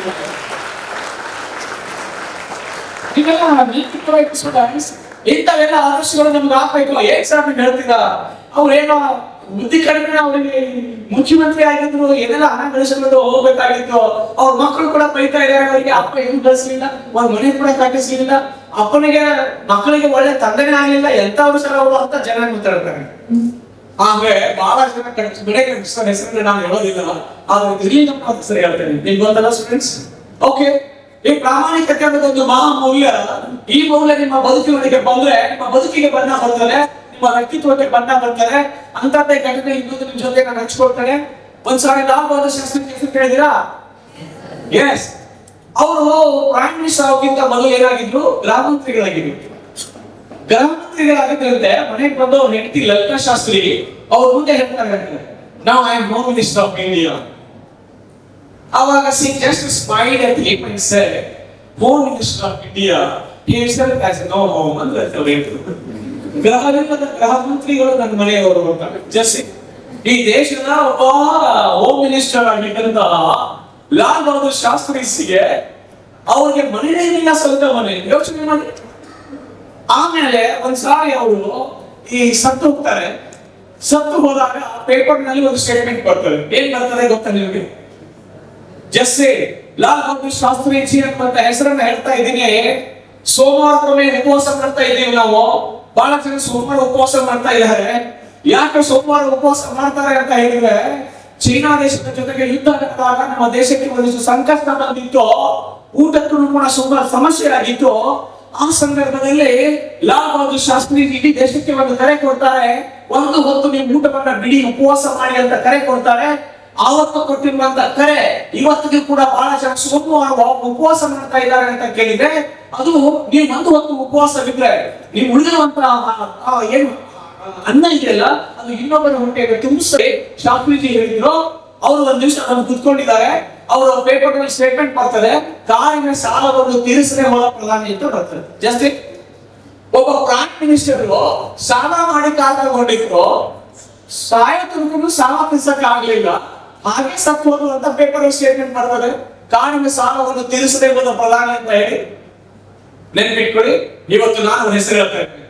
ನೀವು ಅವ್ರ ಬಗ್ಗೆ ಭಾಷಣ ಮಾಡ್ತೀರಾ, ಗಾಂಧಿ ಜಯಂತಿ, ಶಾಸ್ತ್ರೀಜಿ ಜಯಂತಿ ದಿವಸ ನೀವು ಮಾತಾಡ್ತೀರಾ, ಅವ್ರ ಬಗ್ಗೆ ಶಾಸ್ತ್ರೀಜಿ ಅವ್ರ ಬಗ್ಗೆ ಮಾತಾಡ್ತೀರಾ. ಏನ್ ಶಾಸ್ತ್ರೀಜಿ ಗೊತ್ತಾ ನಿಮ್ಗೆ? ಎಂತ ಮೌಲ್ಯ ಗೊತ್ತಾ? ಅದು ಎಂತ ಅದ್ಭುತವಾದ ವ್ಯಕ್ತಿ ಗೊತ್ತಾ? ಅವರು ಶಾಲೆಗೆ ಹೋಗ್ಬೇಕಾದ್ರೆ ಆ ದೋಣಿ ದಾಟ್ಕೊಂಡು ದೋಣಿಯಲ್ಲಿ ಹೋಗ್ಬೇಕಾಗಿತ್ತು, ನದಿ ದಾಟಬೇಕಾಗಿತ್ತು. ಆ ನದಿ ದಾಟಬೇಕಾದ್ರೆ ಆ ದೋಣಿ ಸಾಗಿಸುವವರಿಗೆ ಹಣ ಕೊಡ್ಬೇಕಾಗಿತ್ತು.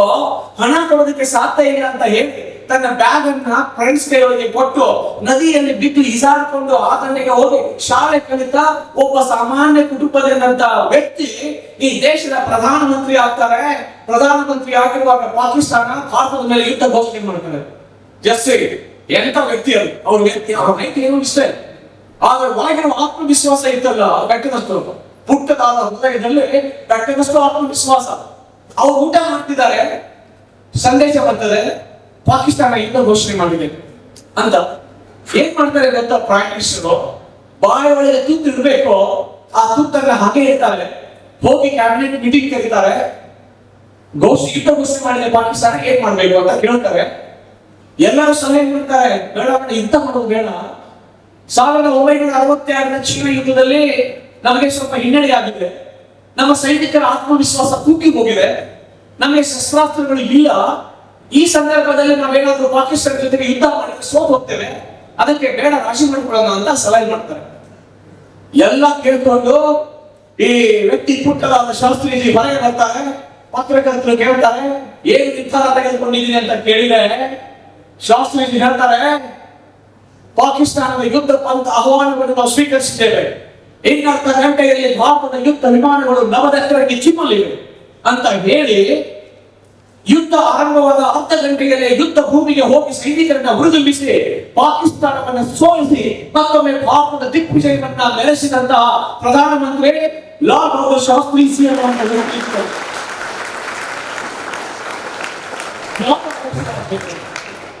ಯೋಚನೆ ಮಾಡಿ, ನಮಗೆ ಆದರ್ಶವಾಗಬೇಕಾಗಿರುವ ಇವರೇ ಹೊರತು ಇವತ್ತಿನ ದೊಡ್ಡ ದೊಡ್ಡ ವ್ಯಕ್ತಿಗಳಿದಾರಲ್ಲ ಅವರು ಅಲ್ಲ ಅನ್ನೋದನ್ನ ನಿಮ್ಗೆ ನೆನಪಲ್ಲಿ ಇಟ್ಕೋಬೇಕು ಅನ್ನುವಂತ ಮಾತುಗಳನ್ನ ಈ ಸಂದರ್ಭದಲ್ಲಿ ನಾವು ಹೇಳಿ. ಬಹುಶಃ ಪ್ರಾಮಾಣಿಕತೆ ಅನ್ನೋದು ಮೌಲ್ಯ, ಆ ಮೌಲ್ಯವನ್ನ ನೀವೆಲ್ಲ ರೂಢಿಸ್ಕೊಳ್ಳಿ.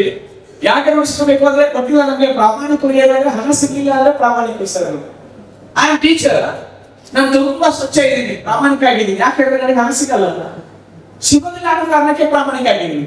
ಸಿಕ್ಕಿತ್ತು ಅಂದ್ರೆ ನಾನು ಹೇಗಿರ್ತಿದ್ದೆ ಅನ್ನೋದು ಇಂಪಾರ್ಟೆಂಟ್. ಬಹಳ ಜನ ನಾವು ಪ್ರಾಮಾಣಿಕರು ಯಾಕೆ ಇದ್ದೇವೆ ಅಂತ ಕೇಳಿದ್ರೆ ಹಣ ಸಿಗೋದಕ್ಕೆ ನಮ್ಗೆ ಸಿಗ್ತಾ ಇಲ್ಲ ಬೇರೆ ಮೂಲಗಳಿಂದ, ಅದಕ್ಕೆ ನನಗೆ ತೆಗೆದುಕೊಳ್ಳುವ ಅವಕಾಶ ಇಲ್ಲ. ಆದ್ರೆ ಹಣ ನನಗೆ ಸಿಗುವಂತ ಅವಕಾಶವಿದ್ದಾಗಲೂ ಕೂಡ ನಾನು ಇದನ್ನು ಮುಟ್ಟಲಾರೆ. ಪರಸ್ತ್ರೀ ಪರಧನ ಎಂಬ ಜೂಮಿಗೆ ಹಂಚಿವೆ ಅಂತ ಬಸವಣ್ಣ ಹೇಳ್ತಾರಲ್ಲ, ಪರದೈವ ಪರಸ್ತ್ರೀ ಪರಧನ ಈ ಎರಡರ ಮೂಲಕ ಹಂಚ್ತೇವೆ ಅಂತ ಹೇಳಿ ಬಸವಣ್ಣ ಹೇಳ್ತಾರಲ್ಲ, ಹಾಗೆ ಹೇಳುವಂತಹ ಒಂದು ಶಕ್ತಿ ಎಷ್ಟು ಜನರಿಗೆ ಬೇಡ. ಇದು ಹಣ 1 ಕೋಟಿ ಲಂಚ ಬರ್ತಾ ಇದೆ ಅಂತ ಹೇಳಿದ್ರೆ ಬೇಡ ಅನ್ನುವಂತಹ ಶಕ್ತಿ ಅದು ಹೇಳ್ಬೇಕಾದ ಧೈರ್ಯ ಬೇಕಲ್ವಾ? ಅದು ಯಾವಾಗಂದ್ರೆ ಬರ್ತಾ ಇದ್ರು ಕೂಡ ಬೇಡ ಅನ್ನುವಂಥದ್ದು ಪ್ರಾಮಾಣಿಕ, ಬರದೇ ಇರುವಾಗ ನಾನು ಪ್ರಾಮಾಣಿಕ ಅದು ಅಲ್ಲ ಮುಖ್ಯ ಅನ್ನೋದನ್ನ ಈ ಸಂದರ್ಭದಲ್ಲಿ ನಿಮ್ಗೆ ನೆನಪಿರ್ಲಿ ಅಂತ ಹೇಳಿ, ಹಾಗೇನೆ ನಿಮ್ಗೆ ಪ್ರಾಮಾಣಿಕತೆ ನಿಮ್ಮ ಬದುಕಿನ ಒಂದು ಮಹಾ ಮೌಲ್ಯ. ಈ ದೇಶವನ್ನ ಕಟ್ಟಬೇಕಾಗಿದೆ ಸ್ಟೂಡೆಂಟ್ಸ್. ನೀವೆಲ್ಲ ಕಟ್ಟಬೇಕಾದ್ರೆ ಕೇವಲ ಬುದ್ಧಿವಂತರಿದ್ರೆ ಸಾಲು, ಹೃದಯವಂತ ವ್ಯಕ್ತಿಗಳು ನೀವು ಆಗ್ಬೇಕು ಅನ್ನುವಂಥದ್ದನ್ನ ಇಟ್ಕೊಂಡು ನಿಮಗೆ ನೆನಪು ಮಾಡಿದ್ದೀನಿ.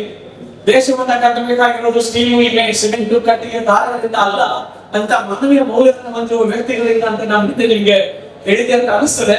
ಅಂತ ಚಿಂತನೆಗಳನ್ನು ನೀವೆಲ್ಲ ಮಾಡಿ ಅಂತ ಹೇಳಿ ಇಲ್ಲಿ ಇದ್ರೆ ಶಾಸ್ತ್ರೀಯ ಬಗ್ಗೆ ಆಗಲೇ ನಾವು ಚಿಂತನೆ ಮಾಡಿದ್ದೇವೆ. ಅಂತಃಶಾಸ್ತ್ರಿ ನಿಮ್ಗೆ ಬಹಳ ಇಂಟ್ರೆಸ್ಟಿಂಗ್ ಘಟನೆ ಗೊತ್ತಾ? ಅವರು ರೈಲ್ವೆ ಮಿನಿಸ್ಟರ್ ಕೂಡ ಆಗಿದ್ರು. ರೈಲ್ವೆ ಮಿನಿಸ್ಟರ್ ಆದಾಗ ಒಂದ್ ಸಾರಿಗೆ ಅವರು ಇಳಿದು ಹೋಗ್ತಿರ್ಬೇಕಾದ್ರೆ ಒಬ್ಬ ವ್ಯಕ್ತಿ ಬಂದು ಅವ್ರ ಕಾಲರ್ ಹಿಡಿದು ಜಗ್ಗಿದ್ರು. ಕಾಲರ್ ಹಿಡಿದು ಕೇಳ್ತಾರೆ, ಏನ್ ಮಾಡಿದ್ರಿ ನೀವು ಸ್ವಾತಂತ್ರ್ಯ ಬಂದ ಮೇಲೆ, ಏನ್ ಮಾಡಿದ್ರಿ ನೀವು ಅಂತ ಕೇಳಿದ್ರು. ಆಗ ಶಾಸ್ತ್ರೀಜಿ ಹೇಳ್ತಾರೆ, ಈ ದೇಶದ ಸಾಮಾನ್ಯ ಪ್ರಜೆಯೊಬ್ಬ ಈ ಕೇಂದ್ರ ಸರ್ಕಾರದ ಒಬ್ಬ ಮಂತ್ರಿಯ ಕಾಲರ್ ಹಿಡಿದು ಕೇಳ್ತಾ ಇದೆಯಲ್ಲ, ಆ ಹಕ್ಕು ನಿನಗೆ ಬಂದಿದೆ ತಾನೆ, ಸಾಕಲ್ವಾ ಅಂತ ಕೇಳಿದ್ವಿ ಶಾಸ್ತ್ರೀಜಿ. ಒಬ್ಬ ಮಂತ್ರಿಯ ಕೇಳುವಂತಹ ಹಕ್ಕು ನಿಮಗೆ ಕೊಟ್ಟಿದ್ದೀವಲ್ಲ, ಅದು ಕೊಟ್ಟಿದ್ದೀವಂತ ಶಾಸ್ತ್ರೀಜಿ ಹೇಳ್ತಾರೆ. ಏನು ಅದ್ಭುತವಾದ ವ್ಯಕ್ತಿಯನ್ನು ಮನೆ ಇಲ್ಲದ ಪ್ರಧಾನಿಯಾಗಿ ಗುರುತಿಸಿಕೊಂಡ ಇವರು ಇಂದು ಕೋಟ್ಯಂತರ ಜನಗಳ ಮನದಲ್ಲಿ ನೆಲೆಯಾಗಲಿಕ್ಕೆ ಕಾರಣವಾಗಿದ್ದು ಇವರೆಲ್ಲರ ಪ್ರಾಮಾಣಿಕತೆ ಅನ್ನೋದನ್ನು ನೆನಪಿಸಿಕೊಂಡ್ರೆ, ನೀವು ಸತ್ಮೇಲೆ ಬದುಕಬೇಕು ಅಂತ ಇದ್ರೆ ಹೀಗೆ ಬದುಕಬೇಕು. ಇಲ್ಲ ಸರ್, ಬದುಕಿದ್ದಾಗ ಸತ್ಬಿಡ್ಬೇಕು ಅಂತಂದ್ರೆ ಹೇಗಾದ್ರೂ ಬದುಕಬಹುದು. ಆದ್ರೆ ನೀವು ಬದುಕಿ ಅವಾಗ್ಲೂ ಹೆಸರಿರ್ಬೇಕು, ಸತ್ ಮೇಲೂ ಕೂಡ ನಿಮ್ಮ ಹೆಸರಿರ್ಬೇಕು. ಹಾಗೆ ನೀವು ಬದುಕಬೇಕು ಅನ್ನುವಂತ ಮಾತುಗಳನ್ನ ಈ ಸಂದರ್ಭದಲ್ಲಿ ಮಾಡ್ತಾರೆ. ಆಮೇಲೆ ನಿಮ್ಗೆ ಗೊತ್ತಿದೆಯಲ್ಲ, it's all happening in all the classes. And ಬೇರೆ ಆಗಲೇ ನಾನು ಹೇಳಿದೆ, ಟೀಚರ್ ಎಕ್ಸಾಮ್ ಅಲ್ಲಿ ಲೇಟ್ ಆಗಿ ಬಂದೆ ಯಾಕೆ ಅಂತ ಕೇಳಿದ್ರೆ ಟೀಚರ್ ಕ್ಯಾಂಟೀನ್ ಮಾಡಲು ಗುಜರಾತಲ್ಲಿ ಇವತ್ತು ಇದು ನಡೀತಾ ಇದೆ. ಸೊ ಮೆನಿ ಇನ್ ಭಾಳ ಕ್ಲಾಸಸ್ ಗಳಲ್ಲಿ ನನಗೆ ಸ್ಟೂಡೆಂಟ್ಸ್ ಜೊತೆಗೆ ನಾನು ಹಂಚ್ಕೋಬೇಕಿದ್ದೆಲ್ಲ ಅಲ್ಲಿ ನೋಡಿ, ಅವ್ರು ಕ್ಲಾಸ್ ಮಾಡ್ತಿರ್ಬೇಕಾದ್ರೆ ಮೊಬೈಲ್ ನಲ್ಲಿ ಮುಳುಗಿದ್ದಾನೆ. ಇಲ್ಲಿ ಈ ಹೆಣ್ಮಗಳು ಚಿಗರ್ ತಗೊಂಡು ಟಪ್ಪಣಿಸ್ತಾ ಇದ್ದಾರೆ. ಇವೆಲ್ಲ ನಡೀತಾ ಇದ್ದಾವೆ. ಹಾಗಿದ್ರೆ ಇವರೆಲ್ಲ ಏನ್ ತಿಳ್ಕೊತಾರೆ ಗೊತ್ತಾ? ಹೀಗೆ ಮಾಡೋರೆಲ್ಲ ಹೀರೋಗಳಂತ ತಿಳ್ಕೊತಾರೆ. ಕ್ಲಾಸ್ ಟೀಚರ್ಗೆ ಎದ್ದಿತ್ತು ಏನಾದ್ರೂ ಎದುರು ಉತ್ತರ ಕೊಟ್ರೆ ನಾನು ಎಲ್ಲಾ ಸ್ಟೂಡೆಂಟ್ಸ್ ಮುಂದೆ ನಾನು ಹೀರೋ ಆಗ್ತೀನಿ ಅಂತ ಅನ್ಕೋತಾರೆ ಬಹಳ ಜನ. ಅಥವಾ ಒಂದು ಕೇಕ್ ಬೈಕ್ ತಗೊಂಡ್ಬಂದು ತುಂಬಾ ರೈಸ್ ಮಾಡಿಬಿಟ್ರೆ ಆ ಹುಡುಗಿಯರ ಮುಂದೆ ನಾನು ಹೀರೋ ಆಗ್ತೀನಿ ಅಂತ ಅವ್ರು ಕೆಲವೊಂದಿಷ್ಟು ಅನ್ಕೋತಾರೆ. ಇಲ್ಲ, ನಾನು ಐಫೋನ್ ತಗೊಂಡ್ಬಿಟ್ಟು ಒಂದು ಚಾಲೆಂಜ್ ಮಾಡ್ತಾ ಇದ್ರೆ ಏನ್ ನಿಮ್ ಕಡೆ ಐಸ್ಕೋಪ್ ಇದೆ ಅಂತ ಹೇಳಿ ಅದನ್ನ ನೋಡ್ತಕ್ಕಲ್ಲ ನನ್ನ ಹೀರೋ ತಿಳ್ಕೊತಾರೆ ಅಂತ ಅನ್ಕೊಂಡಿದೀವಿ. ನೋ, ಯಾವ ಐಫೋನು, ಯಾವ ಕೆಟಿಎಂ ಬೈಕ್, ಯಾವ ವಸ್ತುಗಳು ಕೂಡ ನಿಮ್ಮನ್ನ ಹೀರೋ ಮಾಡ್ಲಿಕ್ಕೆ ಸಾಧ್ಯ ಇಲ್ಲ. ನೀವು ಹೀರೋ ಆಗ್ಬೇಕು ಅನ್ನೋದಾದ್ರೆ ನಿಮ್ಮ ಮಾತುಗಳು, ನಿಮ್ಮ ಕೃತಿಗಳು, ನಿಮ್ಮ ಪ್ರಾಮಾಣಿಕತೆ, ನಿಮ್ಮ ಸ್ಟಡೀಸ್, ನೀವು ಅಧ್ಯಯನ ಮಾಡುವಂತ ಪ್ರವೃತ್ತಿ, ನೀವು ತಂದೆ ತಾಯಿಗಳನ್ನ ಗೌರವಿಸುವ ರೀತಿ, ಟೀಚರ್ಸ್ ಗಳಿಗೆ ರೆಸ್ಪೆಕ್ಟ್ ಮಾಡುವಂತ ರೀತಿಯಿಂದಾಗಿ ನೀವು ಹೀರೋ ಆಗ್ತದೆ ಹೊರತು ನೀವು ಬೇರೆ ಇಂತಹ ದೊಡ್ಡ ದೊಡ್ಡ ಭೌತಿಕ ವಸ್ತುಗಳನ್ನ ತಗೊಂಡು, ಕಾಸ್ಟ್ಲಿ ವಸ್ತುಗಳನ್ನ ತಗೊಂಡು ಎಲ್ಲರ ಮುಂದೆ ನಾನು ಅಡ್ಡಾಡ್ತಿರ್ಬೇಕಾದ್ರೆ ಹೀರೋ, ಎಸ್ ಹೀರೋ, ಎಸ್ ನಿಮಗೆ ನಿನ್ ಸುತ್ತ ಪಟಲ ನಿಂತದಲ್ಲ, ನೀನ್ ತಿನ್ನಿಸುವಂತ ಒಂದಿಷ್ಟು ಟಿಫನ್ಗಾಗಿ, ಕುಡಿಸುವ ಕಾಫಿಗಾಗಿ, ನಿನ್ ಮುಂದೆ ನೀನ್ ಏನ್ ತಪ್ಪು ಮಾಡಿದ್ರು ಕೂಡ ಬಹುಪುರ ಅಂತ ಹೇಳುವಂತ ಫ್ರೆಂಡ್ಸ್ ಇರ್ತಾರೆ. ಅವ್ರ ಮುಂದೆ ನೀನು ಹೀರೋನೆ ಹೊರತು ನೀನು ಉಳಿದವ್ರ ಮುಂದೆ ಜೀರೋನೇ ಆಗಿರ್ತೀಯ. ಈ ಕಾಲೇಜಲ್ಲಿ ಇನ್ನೂವರೆಗೆ ಮಾತ್ರ ಹೀರೋ, ನೀನು ಕಾಲೇಜ್ ಜೀವನ ತುಂಬ ಎಲ್ಲ ಚಿರೋ ಆಗ್ತೀಯ. ಆಗ ಆಗಬಾರ್ದು ಅನ್ನೋದಾದ್ರೆ ಇದಾವಲ್ಲ, ಬಿಳಿ ಇರ್ಲಿಲ್ಲ. ನೀವೆಲ್ಲ ಎಂತ ಗುರು ಶಿಷ್ಯ ಪರಂಪರೆ ಇದೆ ಈ ದೇಶದೊಳಗೆ. ಈ ನೆಲದೊಳಗೆ ನೀವೆಲ್ಲ ಇಟ್ಕೊಂಡು ಈ ರೀತಿಯಾದಂತಹ ಒಂದಿಷ್ಟು ಘಟನೆಗಳನ್ನ ಅದರಿಂದ ಹೊರಗೆ ತಂದು ನೀವು ಒಬ್ಬ ಅಥವಾ ಓಬಿಡಿಯಂಟ್ ಸ್ಟೂಡೆಂಟ್ ಆಗಿ ಬದುಕಬೇಕು ಅನ್ನುವಂಥ ಚಿಂತನೆಗಳನ್ನ ಈ ಸಂದರ್ಭದಲ್ಲಿ ನಾವೆಲ್ಲ ಹೇಳಲಿಕ್ಕೆ ನಿಮ್ಗೆ ಬಯಸ್ತೇವೆ. ರಾಜ್ಯದಲ್ಲಿ ವಿದ್ಯೆ ಕಲಿತ ಅರ್ಜುನ ಇದನ್ನು ಕಂಡಿದ್ದೀರಾ. ಆಮೇಲೆ ಅಲ್ಲಿ ನಿಮ್ಗೆ ಇನ್ನೊಬ್ಬ ವ್ಯಕ್ತಿ ನಿಮ್ಗೆ ಸಿಗ್ತಾರೆ, ಮಾನಸಿಕವಾಗಿ ಸ್ವೀಕರಿಸಿ ವಿದ್ಯೆ ಕಲಿತ ಏಕಲವ್ಯ, ಹೆಬ್ಬೆರು ನೀಡಲು ಇಂಜಿನಿಯರ ಮಹಾನ್ ಗುರು ಅಂತ ಇಬ್ರು ಇದ್ದಾರೆ. ಒಬ್ಬ ರಾಜ ಅರಮನೆಯಲ್ಲಿ ಹುಟ್ಟಿದ್ದಾರೆ ಅರ್ಜುನ, ಇನ್ನೊಬ್ಬ ಕಾಡಿನಲ್ಲಿ ಹುಟ್ಟಿದ್ದಾರೆ ಏಕಲವ್ಯ ಅಲ್ವಾ. ಅವ್ರು ಕೇಳಿದ್ರೆ ಗೊತ್ತಿಲ್ಲ, ಶಬ್ದ ವೇದಿ ವಿದ್ಯೆ ಕಲ್ತಿದ್ದ ಯಾರು ಏಕಲವ್ಯ. ಒಂದು ನಾಯಿ ಬರುತ್ತಾ ಇತ್ತು, ಆ ನಾಯಿಗೆ ಬಾಣವನ್ನ ಬಿಟ್ಟ, ಆ ಬಾಣಗಳು ಏನಾದ್ರು ಕರೆಕ್ಟ್ ಆಗಿ ಅದ್ರ ಬಾಯಿ ಎಷ್ಟಿತ್ತು ಆ ಬಾಯಿಗಳಿಗೆ ಹೋಗಿ ಸಿಕ್ಕೊಂಡ್ಬಿಟ್ಟು ಅದಕ್ಕೆ ಆಗ್ಲಿಲ್ಲ, ಕೂಗೋದಕ್ಕಾಗಲಿಲ್ಲ ನಾಯಿಗೆ. ನಾಯಿ ಬೊಗಳೋದನ್ನ ಬಂದು ನೋಡ್ತಾರೆ ಅರ್ಜುನ ಮತ್ತು ದ್ರೋಣಾಚಾರ್ಯರು. ಈ ನಾಯಿ ಬೊಗಳ್ತಾ ಇತ್ತು, ಆದ್ರೆ ಈ ಬೊಗಳದ ಹಾಗೆ ಮಾಡಿಬಿಟ್ಟಲ್ಲ, ಹೇಗೆ ಸಾಧ್ಯ ಅಂತ ನೋಡಿದ್ರೆ ಆ ನಾಯಿ ಜೀವಂತವಾಗಿದೆ, ಅದಕ್ಕೇನು ಆಗಿಲ್ಲ, ಗಾಯ ಆಗಿಲ್ಲ. ಆದ್ರೆ ಬಾಯಿ ತುಂಬ ಬಾಣಗಳು ತಗೊಂಡಿದ್ದಾವೆ, ಅದಕ್ಕೆ ಕೂಗಾಗ್ತಾ ಇಲ್ಲ, ಗೋಳಾಗ್ತಾ ಇದೆ. ಅರ್ಜುನಿಗೆ ಆಶ್ಚರ್ಯ ಆಗ್ಬಿಟ್ಟಿದೆ, ಅದು ಹೇಗೆ ಹೋದ್ರೆ ಈ ಶಬ್ದ ವೇದಿಕೆ ಎಲ್ಲಿಂದ ನಮ್ಗೆ ಗೊತ್ತಿಲ್ಲ. ನಾಯಿ ಸಫಲ ಹೊಗಳುವ ಶಬ್ದ ಕೇಳ್ತಾರೆ, ಎಲ್ಲೋ ದೂರದಿಂದ ಬಾಣ ಬಿಟ್ಟಿದ್ದಾರೆ, ನಾಯಿ ಬೊಗಳೋದು ಸ್ಟಾಪ್ ಆಗಿದೆ, ಈ ಶಬ್ದ ವೇದಿಕೆ ನೀವು ನನಗೆ ಕಲಿಸ್ಲಿಲ್ಲ ಅಂತ ಹೇಳಿ ಅರ್ಜುನ ಕೇಳ್ತಾರೆ. ಅರ್ಜುನ ಕೇಳಿದಾಗ ದ್ರೋಣಾಚಾರ್ಯ ಹೇಳ್ತಾರೆ, ಇಲ್ಲ ಅವನು ಹೇಗೆ ಕೇಳ್ತಾ ಅಂತ ಕೇಳೋಣ ಅಂತ ಹೇಳಿ ಹೋಗಿ ಕೇಳಿದ್ರೆ, ಏಕಲವ್ಯನಿಗೆ ಬ್ರಾಹ್ಮಣರಿಗಾದ್ರೆ ವಿದ್ಯೆಯನ್ನ ಕಲಿಸೋದಕ್ಕೆ ಸಾಧ್ಯ ಇಲ್ಲ ಅಂತ ಹೇಳಿ, ಕ್ಷತ್ರಿಯರಿಗೆ ಬ್ರಾಹ್ಮಣರಿಗಾದ್ರೆ ವಿದ್ಯೆಯನ್ನ ಕಲಿಸೋದಕ್ಕೆ ಆಗೋದಿಲ್ಲ ಅಂತ ಅವತ್ತಿನ ತಕ್ಕ ಪಡೆಯಿಲ್ಲ. ಅದಕ್ಕೆ ಅವರು ಕಲಿಸೋದಕ್ಕೆ ಹೋಗಲಿಲ್ಲ. ಆದ್ರೆ ಏಕಲವ್ಯ ದ್ರೋಣಾಚಾರ್ಯರ ಮೂರ್ತಿಯನ್ನ ಮಾಡಿಕೊಂಡು ಆದರ ಸಾಧನೆ ಮಾಡಿ ಅದ್ಭುತವಾದ ಸಾಧನೆ ಮಾಡಿದ್ದ. ಜಸ್ಟಿ ಹಾಗೆ ಶಬ್ದವೇದಿ ವಿದ್ಯೆಯನ್ನ ಕಲಿತುಕೊಂಡಂತ ವ್ಯಕ್ತಿ ಅರ್ಜುನ ನಿನ್ನನ್ನು ಜಗತ್ತಿನಲ್ಲಿ ದೊಡ್ಡ ಧನುರ್ಧಾನಿಯನ್ನಾಗಿ ಮಾಡ್ತೇನೆ, ನಿನ್ನನ್ನು ಬೀರಿಸುವವರು ಯಾರು ಇಲ್ಲದ ಹಾಗೆ ಮಾಡ್ತೇನೆ ಅಂತ ಗುರುಗಳು ಹೇಳಿದ್ರಿ.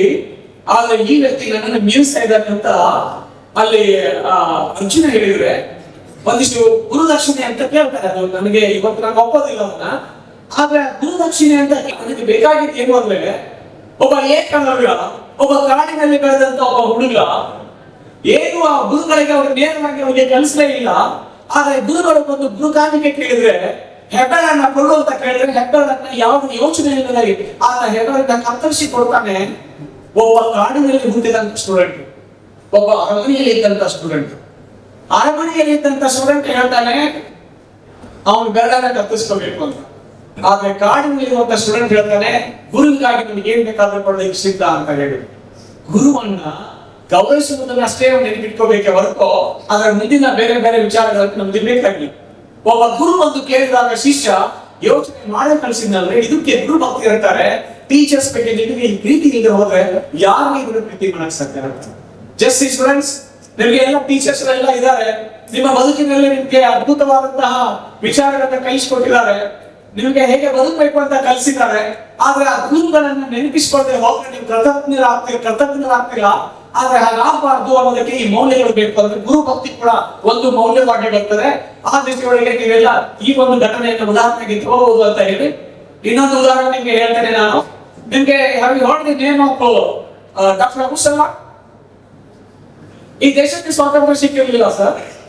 ಆ ಸಿಕ್ಕಿದ ಸಂದರ್ಭದೊಳಗೆ ಭಾರತ ಪಾಕಿಸ್ತಾನ ಇನ್ನೂ ಎರಡು ದೇಶ ಒಳಗಡೆ ಇಲ್ಲ. ಆ ಸಂದರ್ಭದಲ್ಲಿ ಲಾಹೋರ್ ಅಂತಿದೆಯಲ್ಲ, ಇವಾಗ ಪಾಕಿಸ್ತಾನದಲ್ಲಿದೆ, ಮೊದಲು ಭಾರತ. ಆ ಪಾಕಿಸ್ತಾನದಲ್ಲಿ ಇದ್ದಾಗ ಒಬ್ಬ ಗುರುಗಳಿದ್ರು ಅಲ್ಲಿ, ಡಾಕ್ಟರ್ ಯಾರದು ಗಂಗೋಲಿ. ಎಸ್, ಅವರು ಒಬ್ರು ಲೆಕ್ಚರ್ ಇದ್ರಲ್ಲಿ, ಫಿಸಿಕ್ಸ್ ಲೆಕ್ಚರರ್. ಅಲ್ಲಿ ಒಬ್ಬ ಸ್ಟೂಡೆಂಟ್ ಇದ್ರು, ಅವ್ರ ಹೆಸರು ಅಬು ಸಲಾಂ ಅಂತ. ಆ ಗುರುಗಳು ಪಾಠ ಮಾಡ್ತಾರೆ.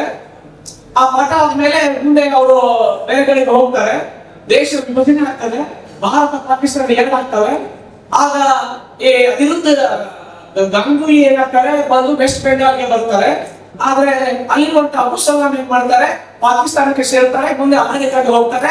ಅಲ್ಲಿ ಗಾಡ್ ಪಾರ್ಟಿಕಲ್ಸ್ ಅಂತ ಕೇಳ್ತೀವಲ್ಲ, ದೇವಕಣ ಸಿದ್ಧಾಂತ ಅಂತ ಕರಿತೀವಲ್ಲ, ಈ ಬಿಗ್ ಬ್ಯಾಂಗ್ ಆಗ್ತದಲ್ಲ, ಮಹಾಸ್ಫೋಟ ಆಗ್ತದಲ್ಲ, ಈ ಸೃಷ್ಟಿ ಉಗಮವಾಗುವಾಗ ಅಲ್ಲಿರುವಂತ ಕಣಗಳ ಬಗ್ಗೆ ಅಧ್ಯಯನ ಮಾಡ್ತಾರೆ, ಗಾಡ್ ಪಾರ್ಟಿಕಲ್ಸ್ ಅಂತ ಮಾತಾಡ್ತಾರೆ, ಎಲ್ಲ ಲೆಕ್ಚರ್ಸ್ ಹೇಳಿರ್ತಾರೆ. ಹಾಗೆ ಮಾಡಿದಂತಹ ಗಾಡ್ ಪಾರ್ಟಿಕಲ್ಸ್ ಬಗ್ಗೆ ಅಧ್ಯಯನ ಮಾಡಿದ ಕಾರಣಕ್ಕೆ ಅಬು ಸಲಾಂ ಅವರು ಡಾಕ್ಟರ್ ಅಬು ಸಲಾಂ ಆಗ್ತಾರೆ, ಅದಕ್ಕೆ ನೊಬೆಲ್ ಪ್ರೈಸ್ ಬರ್ತಾರೆ. ಜಸ್ಟ್ ಒಬ್ಬ ಟೀಚರ್ ಒಬ್ಬ ಸ್ಟೂಡೆಂಟ್ ಹೇಗೆ ಇರಬೇಕು ಅಂತ ಹೇಳಿದ್ರೆ, ಗುರು ಭಕ್ತಿ ಅನ್ನೋದು ಒಂದು ಮಹಾ ಮೌಲ್ಯ. ಹೇಗೆ ಗುರುಗಳನ್ನ ನೀವು ಆದರ್ಶವಾಗಿ ನೋಡ್ಬೇಕು ಅಂತ ಹೇಳಿದ್ರೆ, ಆ ವ್ಯಕ್ತಿ ಅವನಿಗೆ ನೊಬೆಲ್ ಬಂದಾಕ್ಷಣವೇ ಭಾರತ ಸರ್ಕಾರಕ್ಕೆ ಒಂದು ಪತ್ರ ಬರೀತಾರೆ. ಏನ್ ಪತ್ರ ಅಂದ್ರೆ, ಸರ್ ನನಗೆ ಒಬ್ಬ ಅನಿರುದ್ಧ್ ಗಂಗೂಲಿ ಅಂತ ಒಬ್ರು ಇದ್ರು ಪ್ರೊಫೆಸರ್, ಅವ್ರ ವಿಳಾಸ ಬೇಕು ನನಗೆ, ಅದನ್ನ ದಯವಿಟ್ಟು ಅನಿಲೇಂದ್ರ ಗಂಗೂಲಿ ಅಂತ ಅದನ್ನ ಕಳಿಸ್ಕೊಡ್ತೀರಾ. ಭಾರತ ಸರ್ಕಾರ 1 ವರ್ಷ ಆದ್ಮೇಲೆ ಗೂಗಲ್ ವಿಳಾಸ ಸಿಗ್ತದೆ, ಅದನ್ನ ಅಬು ಸಲಾಂ ಅವರಿಗೆ ಕಳಿಸ್ತಾರೆ. ಅಬು ಸಲಾಂ ಆ ವಿಳಾಸವನ್ನು ನೋಡುವಾಗ ಹೇಳ್ತಾರೆ, ನನಗೆ ನೊಬೆಲ್ ಪ್ರೈಸ್ ಬಂದಾಗ ಏನು ಖುಷಿ ಆಗಿತ್ತಲ್ಲ, ಅದಕ್ಕಿಂತ 4 ಪಟ್ಟು ಖುಷಿ ನನ್ನ ಗುರುಗಳ ವಿಳಾಸ ಸಿಕ್ಕಾಗ ಆಯ್ತು ಅಂತ ಹೇಳಿ ನೇರವಾಗಿ ಭಾರತಕ್ಕೆ ಬರ್ತಾರೆ. ಭಾರತಕ್ಕೆ ಬಂದು ಪಶ್ಚಿಮ ಬಂಗಾಳಕ್ಕೆ ಹೋಗ್ತಾರೆ, ಕಲ್ಕತ್ತೆಗೆ ಹೋಗ್ತಾರೆ. ಕಲ್ಕತ್ತೆ ಒಳಗೆ ಒಂದು ಮನೆ ಒಳಗೆ ಗುರುಗಳು ಹಾಸಿಗೆ ಮೇಲೆ ಬಂದ್ಕೊಂಡಿದ್ದಾರೆ, ಏಸಾಗಿದೆ. ಬಂದವರೇ ಆ ಗುರುಗಳ ಪಾದಗಳಿಗೆ ನಮಸ್ಕಾರ ಮಾಡ್ತಾರೆ. ಯಾರು? ಅಬು ಸಲಾಂ ನೊಬೆಲ್ ಅವರೇ ನಮಸ್ಕಾರ ಮಾಡಿ ಗುರುಗಳಿಗೆ ಹೇಳ್ತಾರೆ, ಸರ್ ನಾನು ಲಾಹೋರ್ ನಲ್ಲಿ ನಿಮ್ಮ ಸ್ಟೂಡೆಂಟ್ ಆಗಿದ್ದೆ, ಇವತ್ತು ನೊಬೆಲ್ ಪದಕ ಬಂದಿದೆ ಅಲ್ಲ, ಇದು ನೀವು ಕೊಟ್ಟಿರುವ ಜ್ಞಾನದ ಭಿಕ್ಷೆಯ ಪದ ಗುರುಗಳೇ. ಈ ನೊಬೆಲ್ ಪದಕ ನನ್ನ ಕೊಳ್ಳೆಗೆ ಅಲ್ಲ, ನಿಮ್ಮ ಕೊಳ್ಳೆಗೆ ಇದು ಬೇಕು ಅಂತ ಹೇಳಿ ಗುರುವಿನ ಕೊರಳಿಗೆ ನೊಬೆಲ್ ಪದಕವನ್ನ ಹಾಕಿ ಆ ಗುರುಗಳಿಗೆ ಪ್ರೀತಿಯನ್ನು ತೋರಿಸಿದಂತ ಡಾಕ್ಟರ್ ಅಬು ಸಲಾಂ ಪ್ರೊಫೆಸರ್ ಅನಿಲೇಂದ್ರ ಗಂಗೂಲಿ ಎಂಬಂತ ಗುರು ಶಿಷ್ಯ ಪರಂಪರೆ ಇದೆ. ಈ ಪರಂಪರೆ ನಿಮ್ಮಲ್ಲಿ ಬರಬೇಕು, ಅದು ಒಂದು ಮಹಾಮೌಲ್ಯ ಆಗ್ತದೆ ಅನ್ನುವಂತ ಮಾತನ್ನು ಈ ಸಂದರ್ಭದಲ್ಲಿ ಹೇಳಿ ನಿಮಗೆ ಇದು ಗೊತ್ತಾಗಿದೆ. ಆಮೇಲೆ ನೈತಿಕತೆ ಅನ್ನೋದು ಅದು ನೀವೆಲ್ಲ ಅದನ್ನ ನೋಡ್ತೀವಿ, ನಾವೆಲ್ಲ ಹೇಗೆ ಅದು ಹಾಳಾಗ್ತಾ ಇದೆ, ನಾವು ಹೇಗೆ ಅದನ್ನ ಕಳ್ಕೊಳ್ತಾ ಇದ್ದೀವಿ, ಮೊಬೈಲ್ ಒಳಗೆ ಮುಳುಗಿ ಬದುಕನ್ನ ಹೇಗೆ ನಾವೆಲ್ಲ ಹಾಳು ಮಾಡ್ಕೊತಾ ಇದ್ದೇವೆ ಅನ್ನೋದಕ್ಕೆ ನನಗೆ ಬಹಳ ನೋವಾಗಿದೆ ಸರ್. ಮೊನ್ನೆ ನಮ್ಮ ತಾಳಿಕೋಟೆಯಲ್ಲಿ ಒಬ್ಬ ಹುಡುಗ ಈ PU second year online gamings ಗಳಿಗೆ ಹೋಗಿ 10 lakhs ಸಾಲ ಮಾಡಿದ್ದಾರೆ. 10 ಲಕ್ಷ ಸಾಲ ಮಾಡಿದ್ದಾರೆ. ಅವ್ರ ತಂದೆ ಹೋಗಿ 10 ಲಕ್ಷ ಸಾಲವನ್ನು ತೀರಿಸ್ತಾರೆ. ಬೆಟ್ಟಿಂಗ್ ಮಾಡ್ತಾ ಇದ್ದಾರೆ, ಅವರು ಸಾಲ ಮಾಡ್ತಾ ಇದ್ದಾರೆ. ಅವರೆಲ್ಲರೂ ಎಲ್ಲಿ ಓದ್ತಾ ಇದ್ದಾರೆ ಅಂತಂದ್ರೆ, PUC ನಲ್ಲಿ ಡಿಗ್ರಿ ನಲ್ಲಿ ಓದುವಂತ ಸ್ಟೂಡೆಂಟ್ಸ್ ಗಳು ಆನ್ಲೈನ್ ಗೇಮಿಂಗ್ ನಲ್ಲಿ PUBG ಗೇಮ್ಸ್ ಗಳಲ್ಲಿ ಹೋಗಿ ಆಮೇಲೆ ಕ್ರಿಕೆಟ್ ಬೆಟ್ಟಿಂಗ್ ನಲ್ಲಿ ತೊಡಗಿಸಿಕೊಂಡು 10 ಲಕ್ಷ ಸಾಲ ಮಾಡಿ ಅವ್ರ ಮನೆಗೆ ಬರೆಯಾಗಿ ಹೋಗ್ತಾ ಇರುವಂತ ಸಂದರ್ಭದಲ್ಲಿ ನಿಮಗೆ ಈ ನೈತಿಕತೆ, ಈ ಮೌಲ್ಯಗಳು, ಬದುಕಿನ ಮೌಲ್ಯಗಳು, ಪ್ರಾಮಾಣಿಕತೆ, ಸತ್ಯ, ಅಹಿಂಸೆ, ಕರುಣೆ, ಮರುಕ, ಅನುಕಂಪಗಳು, ಈ ಮೌಲ್ಯಗಳು ನಿಮ್ಮ ಬದುಕಿಗೆ ಶೃಂಗಾರ ಮಾಡೋದಾದ್ರೆ ನಿಮ್ಮ ಬದುಕು ಸುಂದರವಾಗಿ ನಿಲ್ತದೆ ಅನ್ನೋದಕ್ಕೆ ಈ ಮೌಲ್ಯಗಳು ಬದುಕಬೇಕು. ಅದಕ್ಕೆ ಹೇಳ್ತೇವೆ ನಾವು, ಏನು ಆದರ್ಶಕ್ಕಿಂತ ಬದುಕಿದರೆ ಬದುಕಿಗೆ ಅವಮಾನ, ಸಾವಿಗೆ ಸತ್ರೆ ಸಾವಿಗೆ ಅವಮಾನ ಅಂತ ಕರೀತೇವೆ. ಹಾಗೆ ನೀವೆಲ್ಲ ಆದರ್ಶವನ್ನು ಇಟ್ಕೊಂಡು ಬದುಕಬೇಕು. ಅವಾಗ ಇಂದ ನೈತಿಕ ಮೌಲ್ಯಗಳನ್ನ ನೀವು ನಿಮ್ಮಲ್ಲಿ ಉಳಿಸ್ಕೋಬೇಕು ಅನ್ನುವಂತ ಮಾತುಗಳನ್ನ ಈ ಸಂದರ್ಭದಲ್ಲಿ ಹೇಳಿದೆ. ರಾವಣ ಮಹಾಸುಭಕ್ತನಾದರೂ ತೀರಿ ಹೋದದ್ದು ನೈತಿಕತೆ ಬಿಟ್ಟಿದ್ದಕ್ಕಾಗಿ ಗೊತ್ತಿದೆ, ನೀವೆಲ್ಲ ನೋಡಿದಿರಿ. ಅವನು ತುಂಬಾ ಬುದ್ಧಿವಂತ, ಎಂತಹ ಅದ್ಭುತವಾದಂತ ವ್ಯಕ್ತಿ ರಾವಣ ಅಂದ್ರೆ. ರಾವಣನನ್ನು ನಾವು ತುಂಬಾ ವಿಲನ್ ಆಗಿ ಬಿಡಿಸಿದ್ದೇವೆ, ಆದ್ರೆ ಮಹಾ ಶಿವಭಕ್ತ ರಾವಣ ಆಗಿದ್ದ, ಮಹಾಜ್ಞಾನಿ ಆಗಿದ್ದ. ಅದಾವ ಒಂದು ಕೆಟ್ಟ ಗಳಿಗೆ ಆತನ ವಿವೇಕ ಅದು ನಾಶ ಆಯಿತು. ಆತ ರಾಮನ ಬಾಳಕ್ಕೆ ಗುರಿಯಾಗಿ ತನ್ನ ಪ್ರಾಣವನ್ನು ಕಳ್ಕೋಬೇಕಾಯಿತು. ಏನಕ್ಕೆ ಅಂತ ಹೇಳಿದ್ರೆ, ಸೀತಾಮಾತೆಯನ್ನ ಅಪಹರಣ ಮಾಡ್ಕೊಂಡು ಬಂದು ಅಶೋಕವನದಲ್ಲಿ ಇಟ್ಟ ಅನ್ನುವಂದೇ ಕಾರಣಕ್ಕೆ ಆ ವಿವೇಕ ಕಳ್ಕೊಂಡ, ನೈತಿಕತೆಯನ್ನ ಕಳ್ಕೊಂಡ. ಆ ಕಾರಣಕ್ಕಾಗಿ ನರಕೋರ ಯುದ್ಧ ಆಯ್ತು, ಲಂಕೆ ನಿರ್ನಾಮ ಆಯ್ತು. ಅಲ್ಲಿ ರಾವಣ ಸತ್ತು ಹೋದ. ಅದು ಯಾಕೆ ಹೇಳಿದ್ರೆ ನಮ್ಮ ಬದುಕಿನಲ್ಲಿ ನೈತಿಕತೆಯನ್ನ ಕಳ್ಕೊಂಡಿರ್ತೀವಿ. ನಾವು ಅನ್ಕೊಳ್ತೇವೆ, ಒಂದಿಷ್ಟು ಜನ ನೀವು ತಂದೆ ತಾಯಿಯರಿಗೆ ಒಳ್ಳೆ ಮಕ್ಕಳಾಗಲ್ಲ, ಟೀಚರ್ಸ್ಗೆ ಒಳ್ಳೆ ಸ್ಟೂಡೆಂಟ್ ಆಗಲ್ಲ, ಸಮಾಜಕ್ಕೆ ಒಳ್ಳೆ ವ್ಯಕ್ತಿಯಾಗಿ ಬದುಕೋದಿಲ್ಲ. ಹೀಗೆ ಬದುಕಿದ್ರೆ ಬದುಕಿಗೆ ಏನ್ ಅರ್ಥ ಇದೆ ಅಂತ ಅನ್ಕೊಂಡ್ಬಿಟ್ಟು ನೀವೆಲ್ಲ ಯೋಚನೆ ಮಾಡಿ, ಯಾರು ನೀವು ಹೋಗುವಾಗ ನಿಮ್ ಮಕ್ಕಳನ್ನ ನೋಡಿ ಇಂಥ ಮಕ್ಕಳು ಆಗ್ಬೇಕು ನಮ್ಮ ಅಂತ ಅನ್ಸ್ಬೇಕು. ನೀವು ಓದೋದನ್ನ ನೋಡಿದಾಗ ನಮ್ಮ ಮಕ್ಕಳು ಕೂಡ ಹಿಂಗೆ ಬೆಳಬೇಕು, ಬೆಳಿಬೇಕು ಅಂತ ಅನ್ಸ್ಬೇಕು. ಅಂತ ಮಕ್ಕಳನ್ನ ನೀವು ರೂಢಿಸ್ಕೊಡಿ ಅನ್ನುವಂತ ಮಾತಾಡಿ ಸಂದರ್ಭದಲ್ಲಿ ಹೇಳಿ. ನೈತಿಕತೆಯಿಂದ ನೀವು ಮಾನವರನ್ನು ಸಹ ಜೊತೆ ನೀಡುತ್ತಾರೆ, ರಾಮ ಸೇತುವನ್ನು ಕಟ್ಟಿ ಮುನ್ನಡೆಯುತ್ತಾರೆ ಅನ್ನುವಂಥದ್ದು ನಿಮ್ಗೆ ಗೊತ್ತಿದೆ. ಅಲ್ಲಿ ಹೆಲ್ಪ್ ಮಾಡಿದ್ರು ಅವರು ಕೂಡ, ಕಷ್ಟದಲ್ಲಿ ಸಹಾಯ ಮಾಡಿದವರು ಎಂದಿಗೂ ಒಳ್ಳೆ ಮಿತ್ರರು, ಅವರನ್ನ ಎಂದಿಗೂ ಮರೆಯಬಾರದು ಅಂತ ಫ್ರೆಂಡ್ಸ್ ಹೇಳಿದ್ರು. ಫ್ರೆಂಡ್ಸ್ ಫ್ರೆಂಡ್ಸ್ ಕೆಳಗಡೆ ನೀವೆಲ್ಲ ಗೆಳತನ ಅನ್ನೋದು ಕೂಡ ಒಂದು ಮಹಾಮೌಲ್ಯ. ಆದ್ರೆ ಹೇಗೆ ಅಂದ್ರೆ ಕೃಷ್ಣ ಕುಚೇಲರ ಗೆಳತನ ಇರಬೇಕು. ಕೃಷ್ಣ ಕುಚೇಲರ ಗೆಳತನ ಏನಿದೆಲ್ಲ ಒಂದು ಇತಿಹಾಸವನ್ನು ಮಾಡಲ್ಲ. ಏನೂ ಇಲ್ಲದ ಕುಚೇಲ ಅವಲಕ್ಕಿಯನ್ನ ತನ್ನ ಒಂದು ಬಟ್ಟೆಯೊಳಗೆ ಕಟ್ಕೊಂಡು ಹೆಗಲಿಗೆ ಹಾಕೊಂಡು ಕೃಷ್ಣನ ಅರಮನೆಗೆ ಹೋಗ್ತಾನೆ. ಕೃಷ್ಣ ಬಡವ ಅಂತ ಗೊತ್ತಿದ್ರು ಕೂಡ ಕುಚೇಲನನ್ನ ಸನ್ಮಾನಿಸಿ ಗೌರವಿಸಿ ಅವನಿಗೆ ಮುಸ್ತಾರ ಭೋಜನವನ್ನು ಊಟ ಮಾಡಿಸ್ತಾನೆ. ತಿರುಗಿ ಹೋಗುವಾಗ ಇವರು ಮನೆಗೆ ಬರುವಾಗ ಒಂದಿಷ್ಟು ಇಡೀ ಅವಲಕ್ಕಿ ತಂದಿರ್ತಾನಲ್ಲ, ನಾನು ಇಂಥ ಶ್ರೀಮಂತ ಮನೆಗೆ ಅವಲಕ್ಕಿಯನ್ನು ಕೊಟ್ಟರೆ ಅವಮಾನ ಆಗುತ್ತೆ ಅಂತ ಹೇಳಿ ಹಾಗೆ ತಂದಿದ್ದ ಅವಲಕ್ಕಿಯನ್ನು ಹೀಗೆ ಗಂಡನ ಕಟ್ಕೊಂಡು ಅಕ್ಕಿ ಮೇಲೆ ಹಾಕೊಂಡು ಹೋಗ್ತಿರ್ಬೇಕಾದ್ರೆ ಕೃಷ್ಣ ಕೇಳ್ತಾನೆ, ಕುಚೇಲ ಅದೇನು ತಂದಿಗೆಲ್ಲ ಸುಧಾಮ ನೀನು, ಅದೇನು ನನಗೆ ಕೊಡ್ಬೇಕು ಅಂತ ತಂದೆಯಲ್ಲ ನೀನು ಅಂತ ನೋಡಿದ್ರೆ ಇಲ್ಲ ಇಲ್ಲ ಇಲ್ಲ ಅಂದ್ರೆ ಹೋಗಿ ನೋಡಿದ್ರೆ ಇಡೀ ಅವಲಕ್ಕಿ ತಂದಿರ್ತಾನೆ. ಅವನಿಗೆ ಕೊಡೋದಕ್ಕೆ ಏನು ಇರಲಿಲ್ಲ. ಆ ಇಡೀ ಅವಲಕ್ಕಿಯನ್ನೇ ಚಾಮೃತದ ತರ ಕೃಷ್ಣ ಊಟ ಮಾಡ್ತಾನೆ. ಆತ ಮಹಾಶ್ರೀಮಂತ, ಸುಧಾಮ ತುಂಬಾ ಬಡವ. ಆದ್ರೆ ಅವರ ಗೆಳತನ ಬಂಧದಲ್ಲಿ ಶ್ರೀಮಂತಿಕೆ ಇದು ಯಾವುದೋ ಕೂಡ ಒಂದು ಹರಡಲಾಗಲೇ ಇಲ್ಲ. ಅದನ್ನು ಮೀರಿದಂತಹ ಆ ಗೆಳತನದಿಂದಲ್ಲ ಅದು ಹಾಗೆ ಬದುಕಬೇಕು, ಅದಕ್ಕಾಗಿ ನೀವೆಲ್ಲ ಹಾಗೆ ಬದುಕಿ ಅನ್ನುವಂತ ಮಾತನ್ನ ಹೇಳ್ತಾ ಕವಿ ಬರೀತಾರೆ. ಏನು ಏನ್ ಹಾಡ್ತಾರೆ ಒಂದು ಕವಿ ಚಂದ ಹಾಡ್ತಾರೆ, ಸ್ನೇಹ ಅತಿ ಮಧುರ ಸ್ನೇಹ ಅಮರ ಸ್ನೇಹ ಪ್ರೀತಿಯೇ ದೇವರು ಕಾಲ ದೇಶ ಮೀರ ಭಾವ ಸ್ನೇಹ ಅತಿ ಮಧುರ. ಹಾಗೆ ಅಂತ ಸ್ನೇಹಿತರೆ ಮಾಡಿ ಅನ್ನುವಂಥದ್ದನ್ನು ಈ ಸಂದರ್ಭದಲ್ಲಿ ಹೇಳಿ ನಿಮ್ಮ ಬದುಕಿಗೆ ಸುಂದರವಾಗಿ ನೀವು ಎಲ್ಲ ನಿಮ್ ಜೊತೆಗೆ ಇದ್ದಾವೆ. ಅಪ್ಪ ಅಮ್ಮ ಬಗ್ಗೆ ನಾನು ಹೇಳಿದ್ದೀನಿ. ನಾನು ಹೋದಾಗ ಅಂತ ಹೇಳುವಾಗ ಇದಕ್ಕೆ ಬರ್ತಿದ್ದೀನಿ. ನಾನು ನೋಡಿ ಒಬ್ಬ ಮ್ಯಾನೇಜರ್ ಊಟ ತಿಂದಿದ್ದೀನಿ.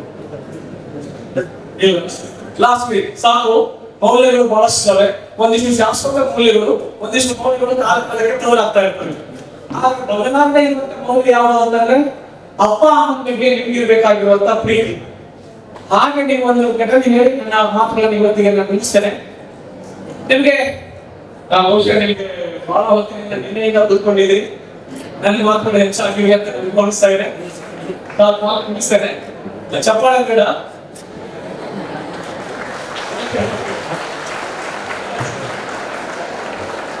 ಓಕೆ ಲಾಸ್ಟ್ ಬಹುಶಃ ಬಹಳಷ್ಟು ಓವರ್ಡೋಸ್ ಆಗಿದೆ. ಅದು ಓವರ್ಡೋಸ್ ಆಯ್ತು ಅಂತಂದ್ರೆ ಅದು ತಡ್ಕೊಳಕ್ ಆಗೋದಿಲ್ಲ. ಅದು ಈ ರೀತಿಯಾಗಿ ಇದ್ರ ಮೂಲಕ ವ್ಯಕ್ತ ಆಗ್ತದೆ.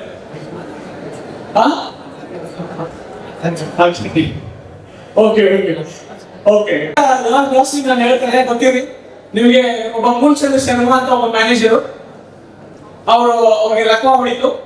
ಲೆಕ್ಕ ಹೊಡೆದಾಗ ಅವ್ರನ್ನ ನಾಗರ ಮುನ್ನೋಣಿ ಅನ್ನುವಂತ ಒಂದು ಆಯುರ್ವೇದಿಕ್ ಹಾಸ್ಪಿಟಲ್ಗೆ ಸೇರಿಸಿದ್ರು. ಹೇಳಿದ್ರಾ?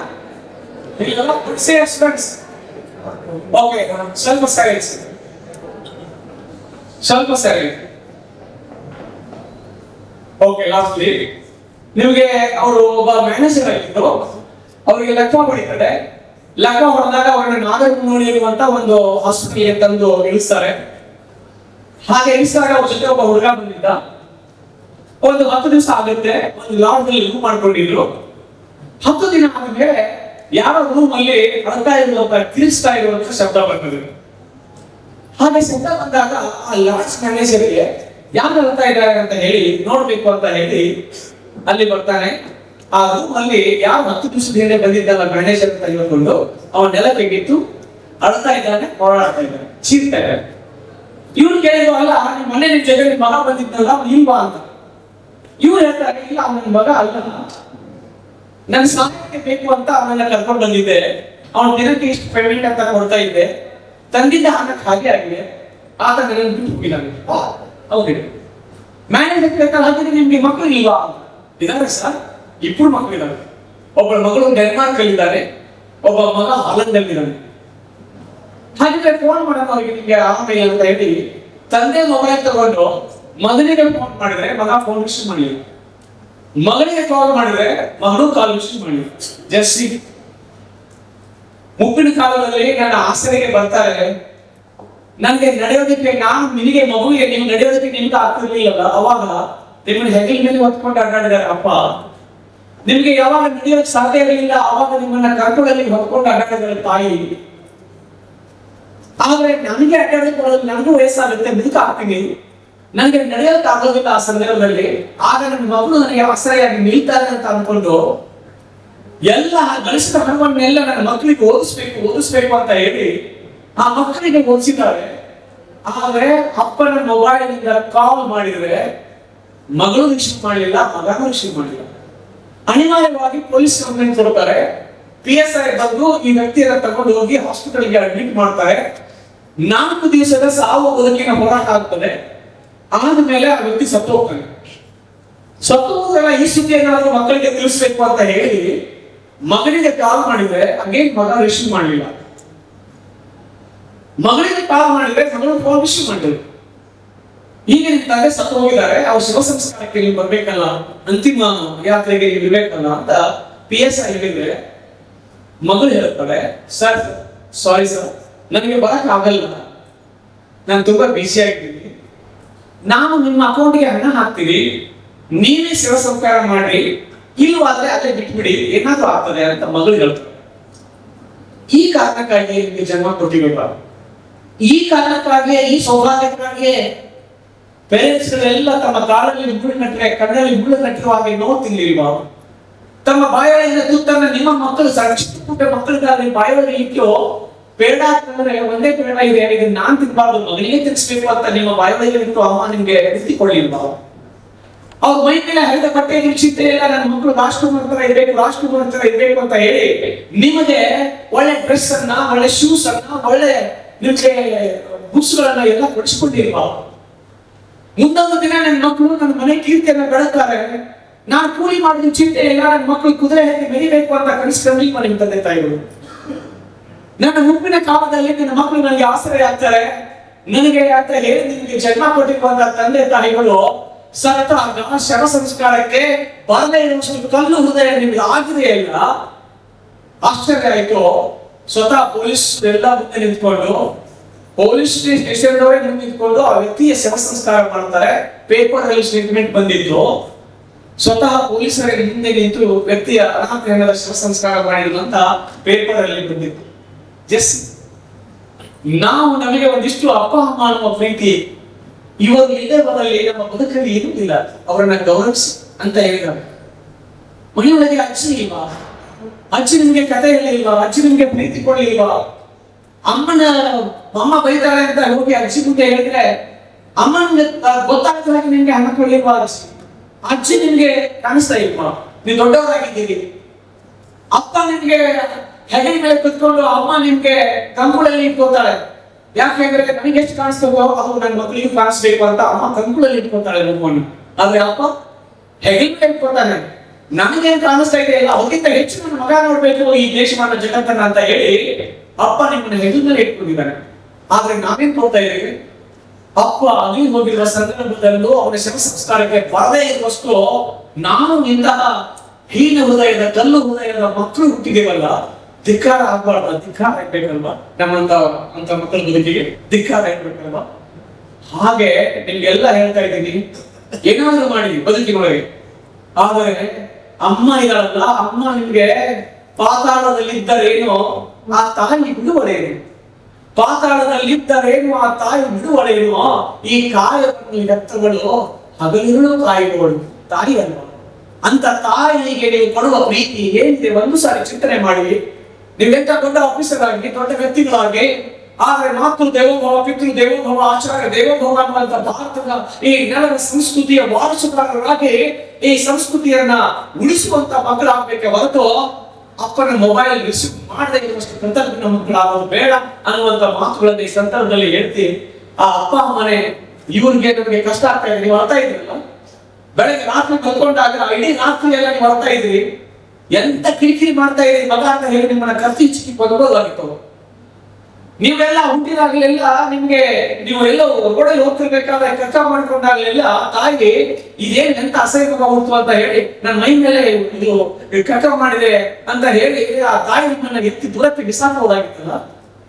ಆದ್ರೆ ಆ ಎಲ್ಲವನ್ನ ಸಹಿಸಿಕೊಂಡು ಪ್ರೀತಿಯನ್ನೇ ಕೊಟ್ಟು, ಪ್ರೀತಿಯನ್ನೇ ಉಳಿಸಿ ದೊಡ್ಡವರನ್ನಾಗಿ ಮಾಡಿದಂತ ಮಕ್ಕಳು ಮುಪ್ಪಿನ ಕಾಲಕ್ಕೆ ಬಂದು ಅವ್ರ ಜೊತೆಗೆ ನಿಲ್ಲಿಲ್ಲ ಅನ್ನೋದಾದ್ರೆ ಆ ಬದುಕಿಗೆ ಏನ್ ಅರ್ಥ ಇದೆ ಅನ್ನುವಂಥದ್ದನ್ನ ಈ ಸಂದರ್ಭದಲ್ಲಿ ಹೇಳಿ. ಸ್ಟೂಡೆಂಟ್ಸ್, ನೀವೆಲ್ಲ ಏನಾದ್ರು ಆಗಿ ಈ ತಂದೆ ತಾಯಿಗಳನ್ನು ಗೌರವಿಸುವಂತ ಮಕ್ಕಳಾಗಿ ಎನ್ನುವಂತ ಮಾತನ್ನ ಈ ಸಂದರ್ಭದಲ್ಲಿ ಹೇಳಿ, ಮೌಲ್ಯಗಳು ಸಾಕಷ್ಟಿದಾವೆ. ಆ ಮೌಲ್ಯಗಳು ಬದುಕಿನೊಳಗೆ ನಮ್ಮ ಬದುಕಿಗೆ ಬಲವನ್ನ ಕೊಡ್ತಾವೆ ಅನ್ನುವಂತ ಮಾತುಗಳಲ್ಲಿ ಈ ಸಂದರ್ಭದಲ್ಲಿ ಹೇಳ್ತಾ ಬಹಳ ಹೊತ್ತು ನಾನು ಮಾತಾಡಿದ್ದೇನೆ. ಮಾತು ಮುಗಿಯೋದೇ ಇಲ್ಲ, ನಿರಂತರವಾಗಿ ಮಾತುಗಳು ಹಾಗೆ ನಡೀತಾ ಇರ್ತವೆ. ಸಮಯ ಮುಗಿದಿದೆ. 3:30ಗೆ ಮತ್ತೆ ನಿಮಗೆ ಮತ್ತೊಂದು ಕಾರ್ಯಕ್ರಮ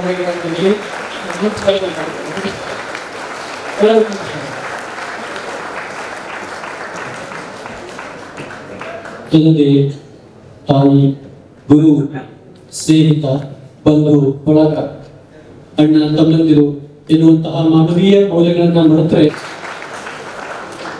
ಗೌರವಪೂರ್ವಕವಾಗಿ ಅವರಿಗೆ ಒಂದು ಸನ್ಮಾನವನ್ನು ನಡೆಸಿಕೊಡೋಕೆ ನಾವು ಮಾನವೀಯ ಮೌಲ್ಯಗಳನ್ನ ಇವತ್ತಿನ ಅವಶ್ಯಕವಾಗಿರುವಂತಹ ಎಲ್ಲ ಶೈಕ್ಷಣಿಕ ಹಾಗೂ ಸಾಂಸ್ಕೃತಿಕ ಮೌಲ್ಯಗಳನ್ನು ವಿದ್ಯಾರ್ಥಿಗಳಿಗೆ ಹಾಗೂ ಎಲ್ಲ ಶಿಕ್ಷಕರಿಗೆ ಒಳಪಡಿಸುವಂತಹ ಒಂದು ಮಹಾನ್ ಕಾರ್ಯವನ್ನು ಮಾಡ್ತಾ ಇರುವಂತವರು ಶ್ರೀ ಅಶೋಕ ಹಂಚಲಿ ಗುರುಗಳು. ಅವರಲ್ಲಿ ಇರುವಂತಹ ನಿಜವಾದ ಮಾನವೀಯ ಕಳಕಳಿಯನ್ನ ನಾವು ನಿನ್ನೆ ಅವರಿಗೆ ಅವಾಯ್ಡ್ ಮಾಡಬಹುದಾಗ ನಾವು ಅದನ್ನ ಅನುಭವಿಸ್ತಿದೆ. ಅವರಿಗೆ ತಪ್ಪಾಗಿದೆ. ಧನ್ಯವಾದಗಳು ಸರ್.